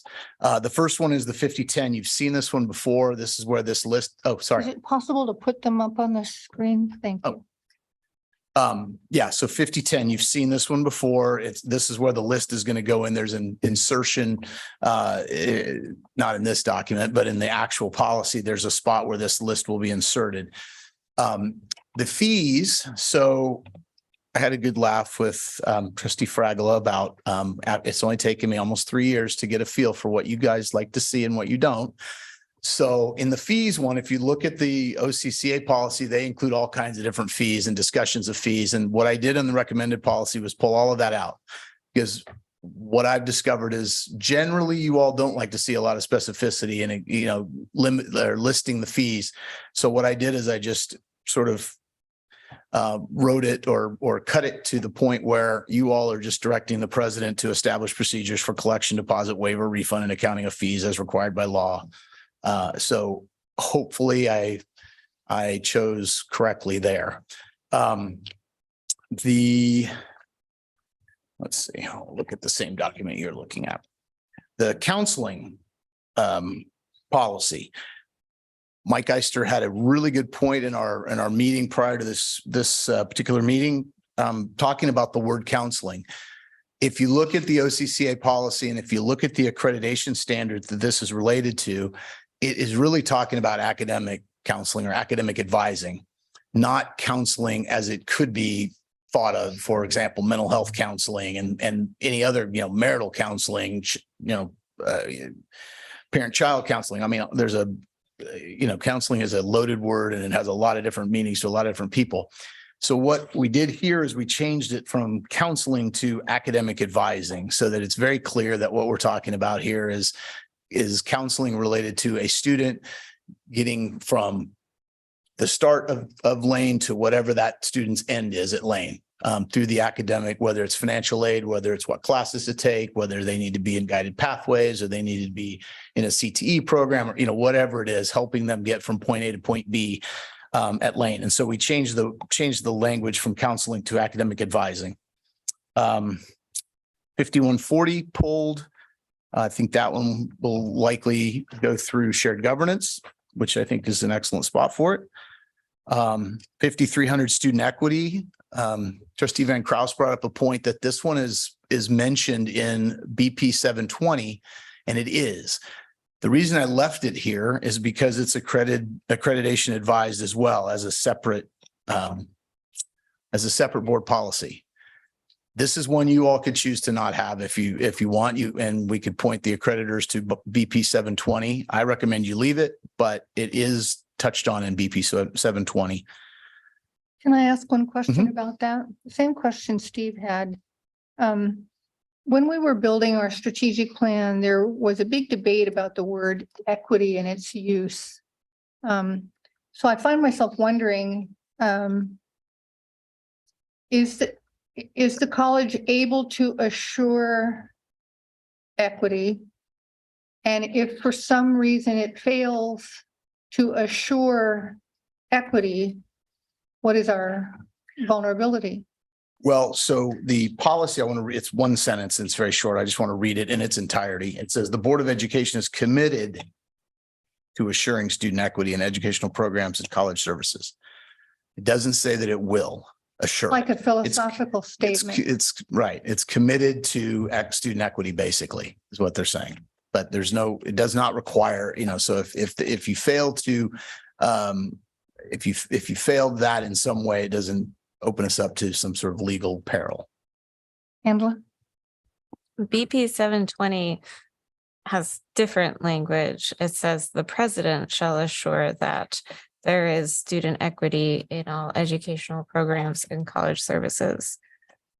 Would you recommend revising that language to be more aligned with this BP 5300, the sort of commitment rather than I don't recommend that. I think that 5300 is simply, as Chair Pryor said, a philosophical statement of the board that the board is committed to assuring student equity. I think 720 is guidance by the board to the president.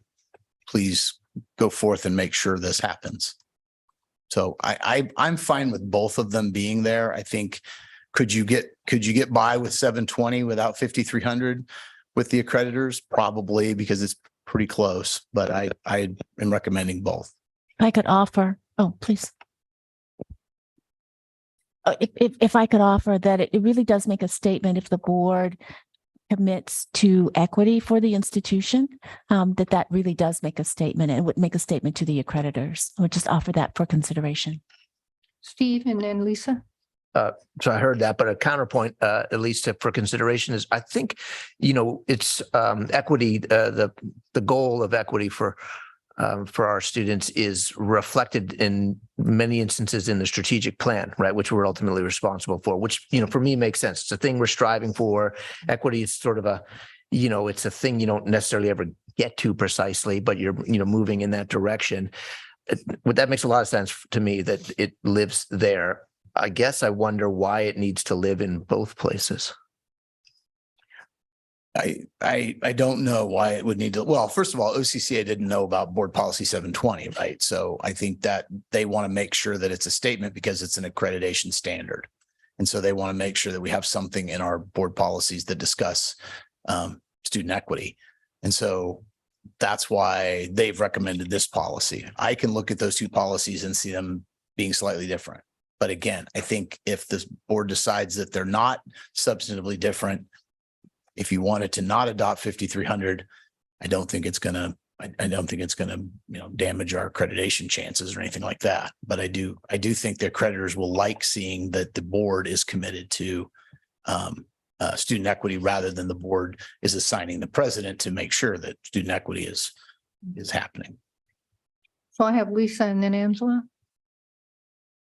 I think it's important that the board is committed to assuring student equity in educational programs and college services, and that this is quite a different statement than what 720 says. And 720, I think, is more about what we're directing the president to do.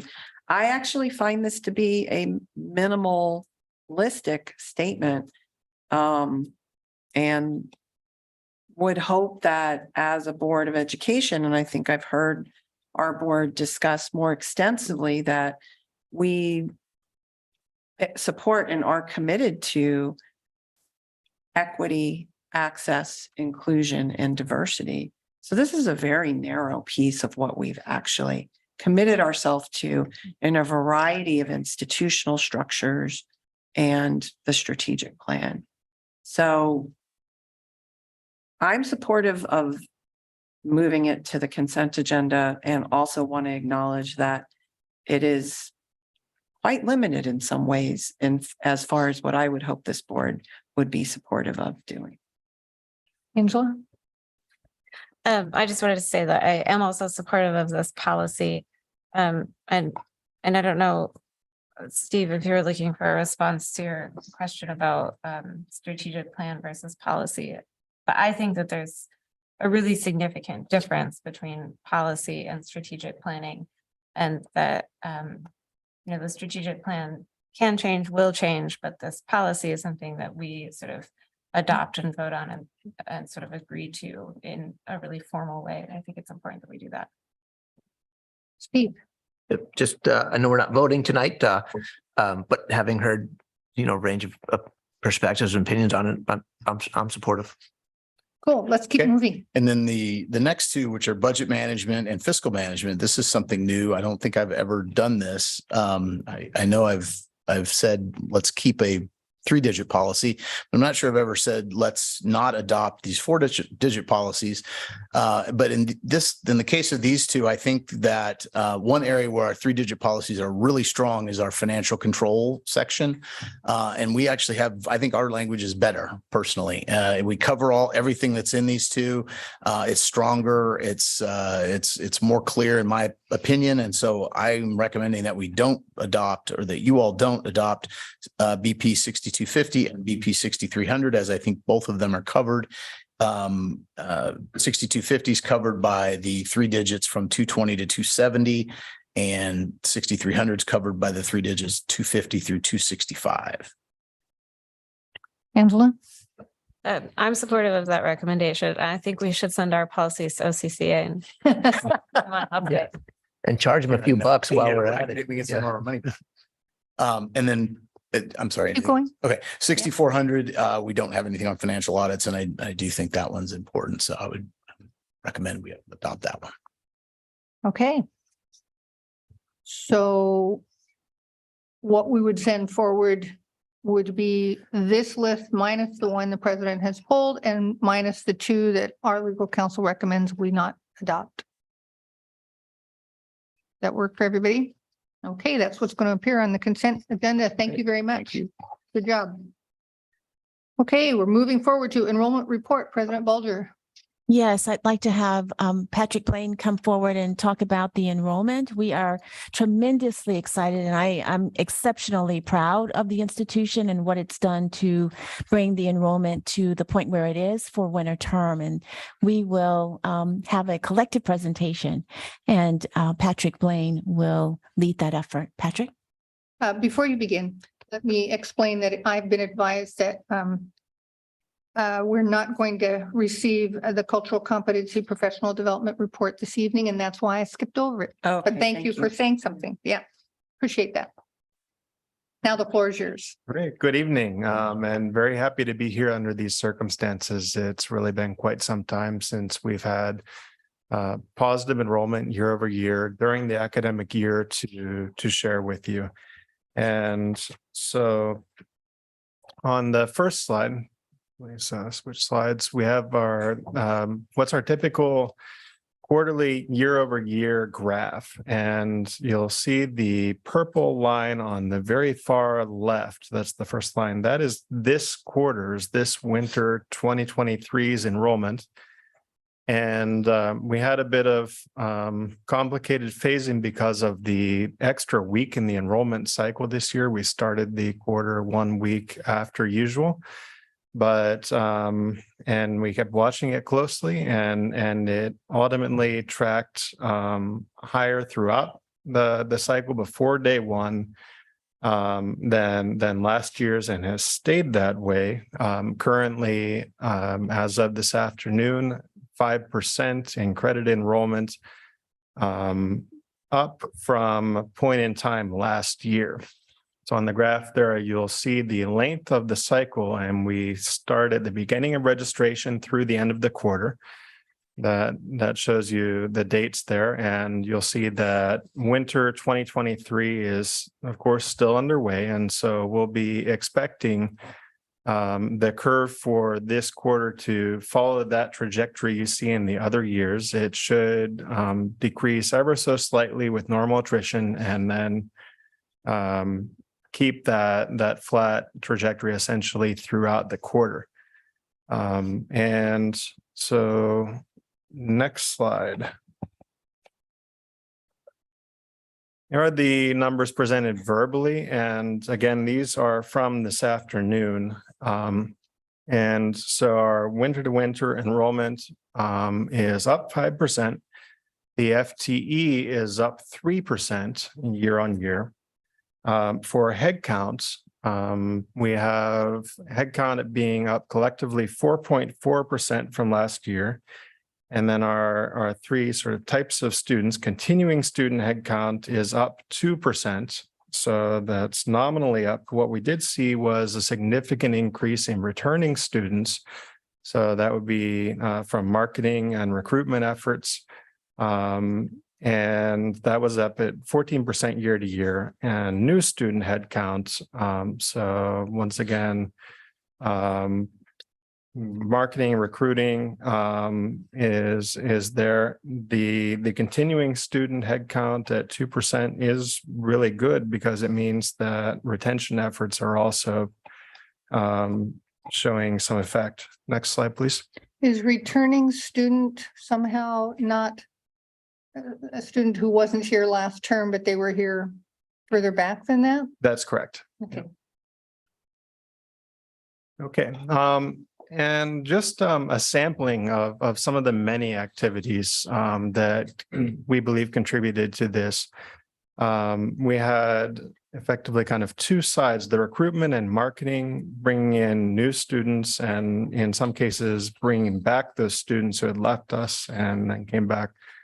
TargetX, our CRM, is now functioning, and that's having a good effect.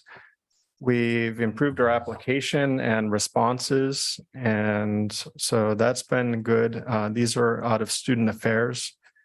And also orientation is back to in-person orientation, and the process for orientation has been improved greatly. Jane Reeder and a lot of the other people in student affairs have been working very hard on that. For marketing, we have had a number of ongoing marketing initiatives, and so we can answer questions about that if you'd like, but my understanding is that our numbers in marketing are positive. And this quarter was really the first time that we had Modomatic, which is a third-party contract working for us. And They do kind of more in-depth social media marketing to students who have stepped away from the institution than we're capable of doing. We pay them for success. So we found good results with that. And this is the first quarter that we really fully used that service. We started it in fall, but it was very late in the cycle when we stepped on with them. On the other side is retention. And so student affairs, once again, has been working very hard to revamp and work on advising and increase drop-in advising rates. So that's been very helpful. The Reg Fests and getting students who are here in to register for classes and try to get those early registrations happening, get students excited and know about registration has had an impact.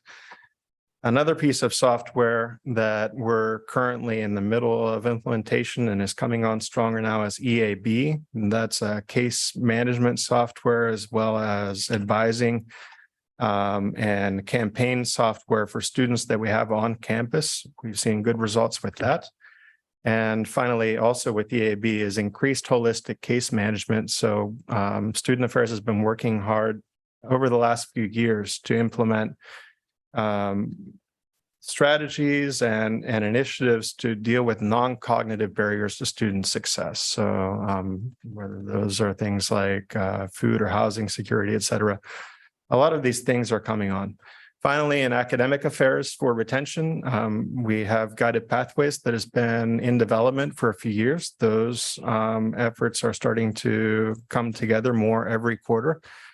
And that's led by Jennifer Fry and the Guided Pathways teams. Gina Zabadi and Kathy Thomas were also involved in a pilot based on class-based retention that started with writing classes. And that's one of our largest general education courses, trying to work with instructors to look at their individual classes' retention rates from term to term, who was registered for the next term.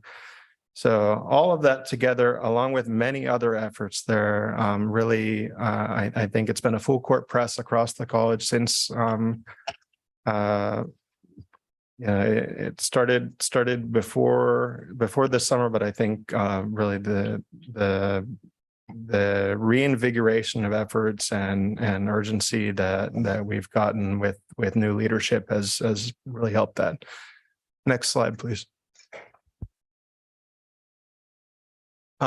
And finally, the last slide here, the final slide is for reference. This just shows alignment with the strategic plan goals of these efforts. So goal number 1 in the strategic plan is on improving diversity, equity, inclusion, student access and achievement. And we're currently analyzing data from the current academic year and looking at enrollment patterns. When the year is completed, we'll have more of that. But term by term, we are looking at the composition of our classes and thinking about those issues of diversity, equity, inclusion, underserved populations. Retention efforts are also being paired, and this would be the case, for example, in the Thomas and Zabadi project with analysis of equity gaps. And part of doing and undertaking these projects is developing action plans to address equity gaps that are identified. So go beyond just identifying them, actually address them. Goal number 2 from the strategic plan is increase enrollment. And so a lot of efforts, as I said, are beginning to come together and show results. And this is both through bringing in new students and retention of existing students. And the next focus area, we've really been working extremely hard and trying to have an impact in enrollment, but our next focused area and for a lot of the rest of the academic year is going to be on retention. And so we've got more students here now. Our next objective is to keep as many of those as possible, because that will eventually continue to lift our enrollment numbers. And we have our institutional researcher, Kathy Thomas, here. Yeah, Don Whiting is here, acting Senior AVP of Student Affairs, and Brett can also answer any questions about marketing, should you have those. So Angela and then Mike. Thank you. This is very exciting. I have been on the board for, I guess, 3.5, 4 years now. So I don't think I've ever seen a year do better than the prior year. It's very exciting. It feels appropriate that I have my champagne couch here filled with paper. I wish I had real champagne.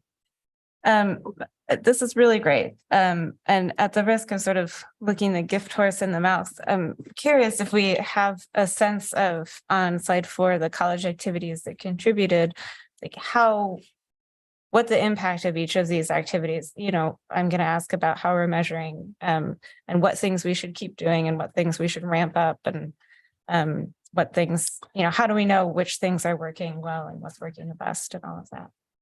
Yeah, and I'll invite any of the others to talk about specific efforts. One difficulty in trying everything we possibly can to increase enrollment is that it's complicated to find a causal relationship. You're throwing tons of spaghetti at the wall, and some of it sticks. You're overjoyed.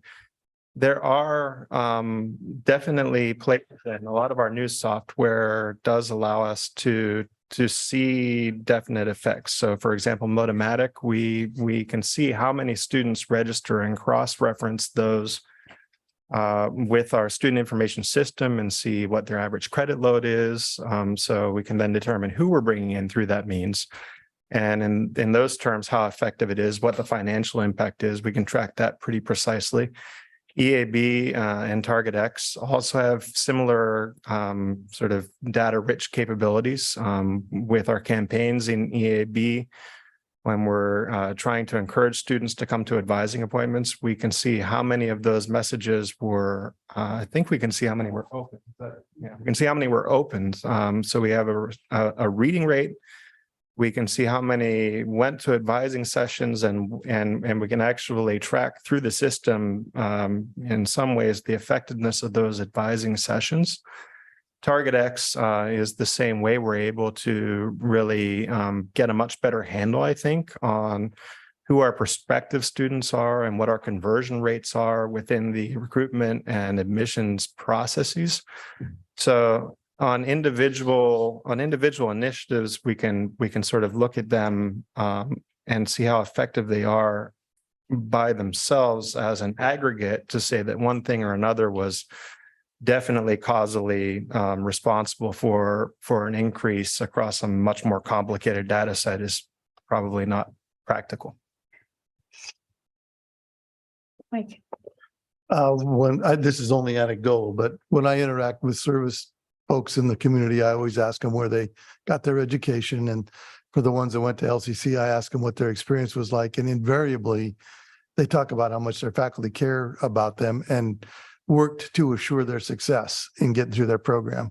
Now, I don't think that's changed, so it doesn't explain why we're on the upswing, but it does. It's a basic fundamental baseline that we have done well. And the evidence that we continue to do well is the presentations we've had on the CNC program and the business program, the enthusiasm and well thought out, thorough presentations by those faculty speak well for our future and for our future growth. And then I don't want to in any way shortchange the amount of support given by the student affairs staff and these new programs that you've talked about, Patrick. So it feels to me like we are on a right track to hit that bottom of that trough and start climbing out of it. Good job.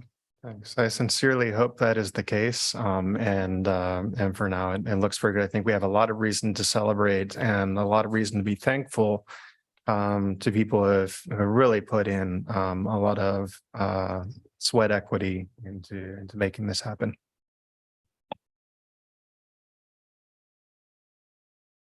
I think there are no more questions from board members. So thank you very much for a very, very positive report. You're very welcome. Brings us to new programs, Healthy Aging, President Balzer. Yes, Patrick, before you leave. Wasn't sure if I should No. sit down or just stay up here. If you could Usually don't present, have more than one. okay, if you could present on this new program, we're excited for this new program in healthy aging. Certainly. And hopefully, yes, Jenny Miner is still there. Thank you, Jenny, for for waiting for this to come up. Absolutely. Right. So I'm here essentially in Grant Matthews' stead tonight. One of my areas is curriculum. And so very happy to bring this proposal. It is a short-term certificate, career pathways certificate, or CPC.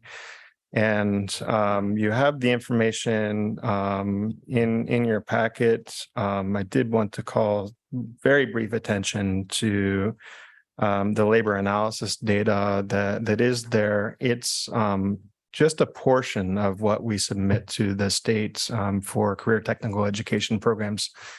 And so as program faculty put together curriculum applications, they certainly work hard to think about the viability of a program and the impact that it will have for students. With that, I'd really like to turn it over to Jenny to talk about the program some. And if there are any more general questions, I can answer them, but it's a lot easier to turn it over to the program expert. Jenny Miner is faculty for the EMS program and for fitness and lifestyle specialists. And she is also our interim wellness and FLS coordinator. Thank you very much. Yes, my name is Jenny Miner, as he said, and I work with the Fitness and Lifestyle Specialist program. Essentially, it's looking at individuals who are interested in going on in fitness in their careers, whether that's a personal trainer or a group exercise instructor, or potentially even moving on to as a stepping stone to like athletic training or other kinds of jobs like that. That's usually who ends up coming through our program, as well as coaching, I would say, would be another one that comes through our program a lot. I am excited to see you guys again. I actually met a handful of you when we did the building groundbreaking for the new health professions building. So some of you look a little familiar. If you're wondering why I look familiar as well.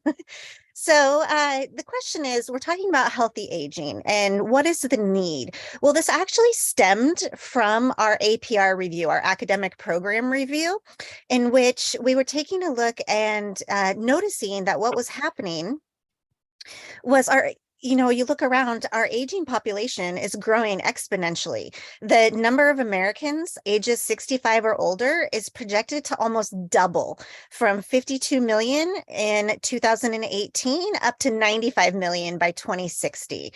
And the 65 and older age group is sharing that share of the total population is going to go from 16% to about 23% of the population. Really, it's the aging of the baby boomers is what's happening. And that generation could fuel more than 50% increase in the number of Americans who are 65 or above that are requiring nursing home care. And that's going to go from about 1.9 million, and we're expecting it to get to about 1.9 million individuals in 2030. In addition to this increase of population and the older adults, we're actually living longer as well. The average US life expectancy has increased from 68 years in 1950 to about 78.6 years in 2017. And a large part of it is due to the reduction in mortality at our older ages. So we're living longer because we're not dying as soon. Obesity rates among older adults are also increasing, and obesity rates among the 60 and plus has been increasing so much. It's right now around 41% or so.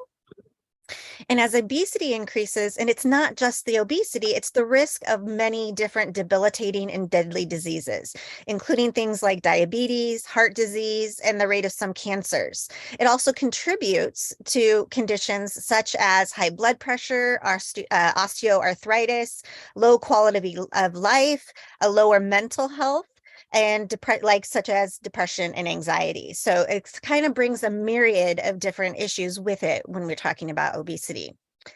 So our Fitness and Lifestyle Specialist Program Advisory Committee, a lot of the people in the community are unable to fill their job positions, specifically that are working with the older populations, because there's just not enough qualified personal trainers and group fitness instructors that are meeting this need. So we're looking for individuals who want to be wellness coaches, personal trainers, diabetes prevention facilitators, group fitness instructors, in-home personal trainers. And the average wage between these is usually around $18 to $32 per hour. But there's not enough qualified people who can serve this older population. If you're not convinced by the statistics and you're not convinced by me, I would love to share with you some of our advisory committee members who will actually talk about the need that they have in their particular programs. Hi, my name is Melissa Nickel, and I am the owner of In Shape Athletic Club and have been for almost 23 years now. I wanted to speak to you today about the importance of adding a certificate for active aging or the mature adult. Just this morning, we're talking about how there is a lack of workforce for those specific classes. My Group X coordinator and I were trying to come together and figure out how we can continue to add these classes without having the proper staff. We find it vital for this and to offer to our community for something that we have for a very long time, especially now that we're hopefully coming out of this pandemic. We're seeing more of that mature population returning back to a physical gym setting, and getting those people back involved in exercise and a healthier way of life. So again, I'm here in my Group X room and it's empty right now, but we want to see it full. We want to see, our active aging adults to come in here and have a safe space to get good instruction and to be able to work out with their peers. Before the pandemic, we were a little bit older skew, our demographic was, and we saw a big hit when the pandemic came. And again, we're starting to see a resurgence of those people coming back in. And where it really affects us is our group exercise classes, those instructors that we need, and then also in our personal training realm where we have a few personal trainers that are nationally certified, but to have that wealth of knowledge, especially with that mature adult, is vital. And I strongly advocate for this program and this certification. And it's a win-win for everybody, for LCC, for the local gyms, and of course for our aging community. Hi LCC, my name is Colleen Hogan and I've been an instructor with the Eugene Family YMCA for 15 years. I am also a member of the LCC Fitness Advisory Board, and I probably maybe 10 years I've been doing that. I'm excited that you're contemplating an active older adult certification because we really need it. So super quickly, let me just tell you the difference between a general population instructor and someone who works with older adults and the aging population. It takes a little bit more empathy, patience, and skills to work out with these different populations. It's more like teaching a specialty class than just a general population class, like a boot camp class.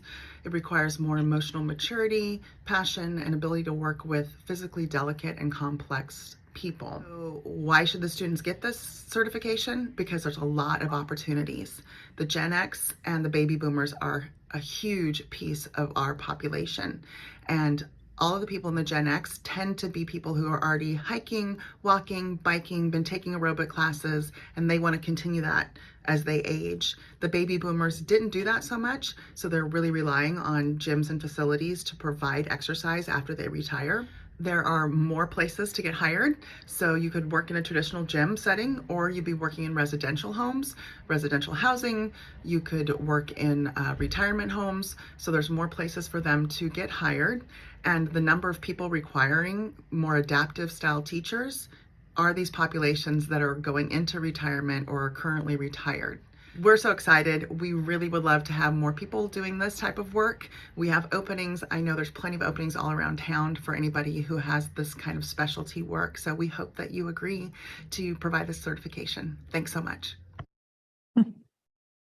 So you might be asking yourself, what does the new certificate really look like? All of the curriculum is coming from courses that we currently teach. 6 of the courses are coming from our core classes, which includes things like CPR.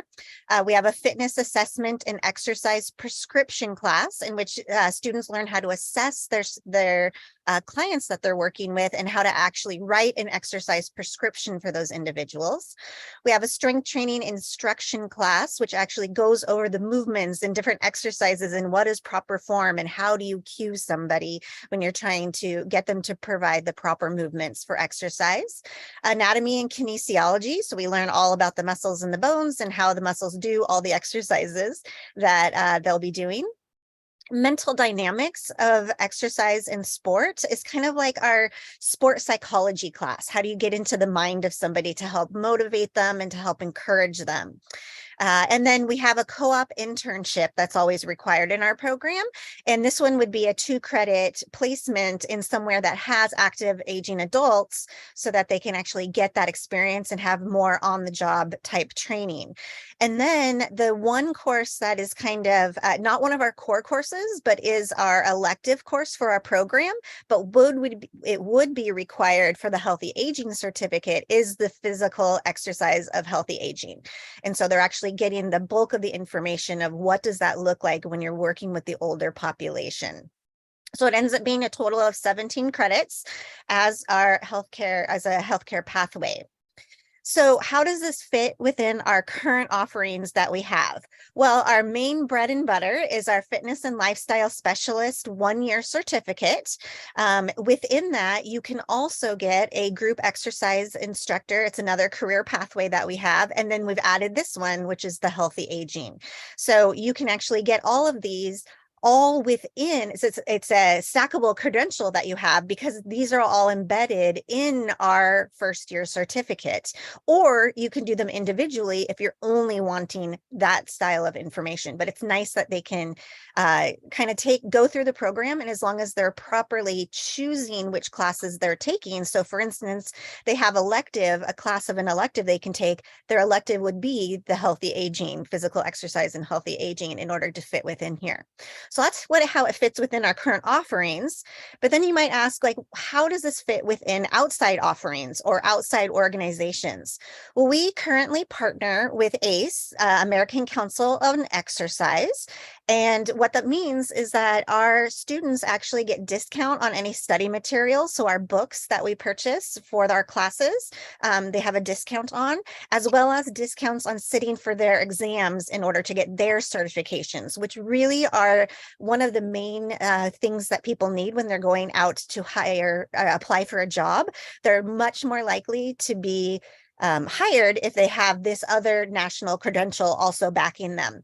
So right now we're preparing them to be able to take the personal training certification, the group fitness instructor certification, and the health coaching certification all through ACE. And with the addition of this healthy aging, they can also take a specialty program certification that's senior fitness. So that's our partner agency, but there's other large scale agencies and organizations that also do certification, such as the American College of Sports Medicine. So just within our first year certificate, they can sit for the exams. It prepares them very well to sit for the exams for a certified personal trainer and group exercise instructor. Unfortunately, ACSM does not have a active aging adult certification, but NASM, the National Academy of Sports Medicine, does. And so they can potentially sit after going through our program for personal trainer, corrective exercise, group fitness instructor, and then also now their senior fitness. Questions? As a potential customer or client of one of your graduates, yes. I'm wondering about, I didn't see where they would be trained to help a client become more flexible. I saw strength training and a number of other things, but I didn't see flexibility on there. I agree with you, because really when it comes down to it, flexibility is one of the main things that we start to lose as we start to age. And it's very important. I mean, we can all know that, right? And if we're going to, I mean, just for daily functional living, right? And being able to go to the bathroom and like, quite honestly, that can be a problem, right? When you are, as you're becoming older. Interestingly, we call it strength training instruction, but it's actually strength training, conditioning, and flexibility. So it Thank you. actually covers all of them. Thanks. That's a great question. Angela. It sounds like a really great program. I feel likely to be very supportive of it. I have a sort of not so much a question as a comment. I noticed in the preliminary materials a sort of why a focus on obesity. And I just wanted to sort of note that, exercise and diet are obviously very different things. And you can be very fit and not be thin. Correct. And I just hope that it doesn't look from what I saw in the course offerings that it would, but I hope that the program would not sort of contribute to prevailing body shaming and this type of sort of attitude in our society. I appreciate that very much because I agree with you 100%. Obesity is a component of it just because of the large percentage of older adults that are obese, but it's a smaller percentage. It's much more working on just trying to become fit and not necessarily, we don't ever focus on trying to lose weight. It's not something we really do in our program. We talk about how to become more flexible, how to become more strong, how to eat healthily. It's never talked about in actually losing weight. And in fact, in our classes, because I teach a good portion of them, we avoid those conversations because it's just not appropriate. And it's not the goal, I think, in reality of most people. Steve? Yep. I'm also likely, excuse me, to be supportive of the program as is, but I just wanted to ask and I don't expect you necessarily to answer this right now, but my sense based on the two fitness facilities whose instructors you include in the presentation, they're talking about the workforce issues, difficulty finding folks to lead classes for whatever it is, the 60 plus group. At least for me anyways, that suggests that folks who are qualified to do that work are self-selecting to whatever, to lead the younger classes.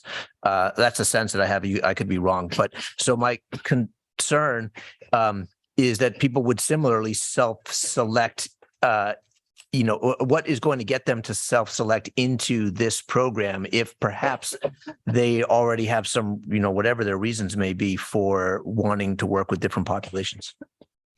It's an interesting question. I do know that it's one certification to be able to be a personal trainer for the general population. But you do need to have a specialty certification if you're going, or a very special temperament that is proven through the other classes that you've taken to be able to teach the active adults. It's something that is a specialized, Colleen from the YMCA was just talking about. It takes a certain person to be able to do that. What I do know just from the history of our students is we tend to have people coming in wanting to serve those specialized populations more and more. I think a lot of people in the past have wanted to become a personal trainer in order to serve, let's be honest, mainly athletes a lot of the times. And that's not who are really needed in the community. We need people who can work with the general population, which could include all sorts of different medical issues. And then again, with the active aging adults. It's an interesting question on if they would self-select it. I do know just from personal history that a lot of my students would select to do it because they really enjoy it. One of our most popular internship sites has actually been in the retirement homes. It's a great program to work under. Yeah, just as a follow-up, what I heard in those interviews was those folks saying, LCC, can you help us by, directing, some of your students into, into an interest in working with this population. Yeah. And, that's a valid question for them to ask us. Hey, can you help us? I guess I'm not convinced that we can. right? That it's one thing to provide the classes. It's another thing to get people to shift their thinking and decide to work with an older population versus the athletes, to say, as you were saying. So I just want to encourage you to keep an open mind about that. I mean, well, how would we know if a year or two into it, like, hey, we're investing a lot more resources into this than it's generating in terms of, student credit hours. So I just want us to keep an open mind about that. Thank you. That's a good Just a idea. clarifying question, are we investing a lot of resources in this? I thought I heard you say this is a sort of a recombination of existing courses. So we You're would teach exactly those right. courses anyway. Yeah, the classes are all part of the program. They would just need to select, like when they do their internships, they would select an internship that would be focusing on healthy aging. I see. So that's the difference, but nothing new is being offered. Everything is just as it has been. Thank you for the Yeah. question and the clarification. Appreciate that. Yeah. Good question, though. Yeah. Any other questions, board members? This is for our information this evening. We don't make decisions in work sessions, but we will have this on the agenda in early February. Thank you. Thank you. We are at the point in our agenda where we talk about future meeting dates and agenda items, and I would like to call to the board's attention that though we moved our April board meeting date from Wednesday to Thursday, it turns out that Passover begins on Wednesday evening. So we've inadvertently moved our board meeting smack in the middle of Passover. And I would like to ask the board and the administration's consideration of possibly moving that board meeting to the Tuesday before, which would be April 4. I think that's correct. Yes. April 4. I double checked the sub board meeting we- calendar. It not doesn't Tuesdays. conflict with that, I know. So yes, Lisa. It conflicts with planning commission meetings. So, it's hard to predict those meetings sometimes. I mean, for 6 months, we rarely met, and then we'll meet every Tuesday for a stretch of time. So I would be supportive of that change. And I'll just have to try and see what I need to do to accommodate my schedule with that commitment. I think I would certainly, my priority would be to attend this meeting and let them know that I may not attend a meeting. Thank you for that information. Any other conflicts? President Bulger, I know we haven't given you much notice. Not on my calendar. I have no conflicts on April 4th. Okay. Let me look at April. It's my brother's birthday. No comment. So at this point then, let's plan on moving that board meeting in April to Tuesday, the 4th. Thank you for the heads up about that conflict, and we'll understand. I don't know if we still have Austin with us. Austin, are you there? No? Okay, I was going to offer him the opportunity to update us on anything he wanted to. Are there any updates that any other board members or questions or concerns any other board members want to put on the table for the good of the order? Then we are adjourned. Thank you. Everyone not to breathe water. I'll write that down.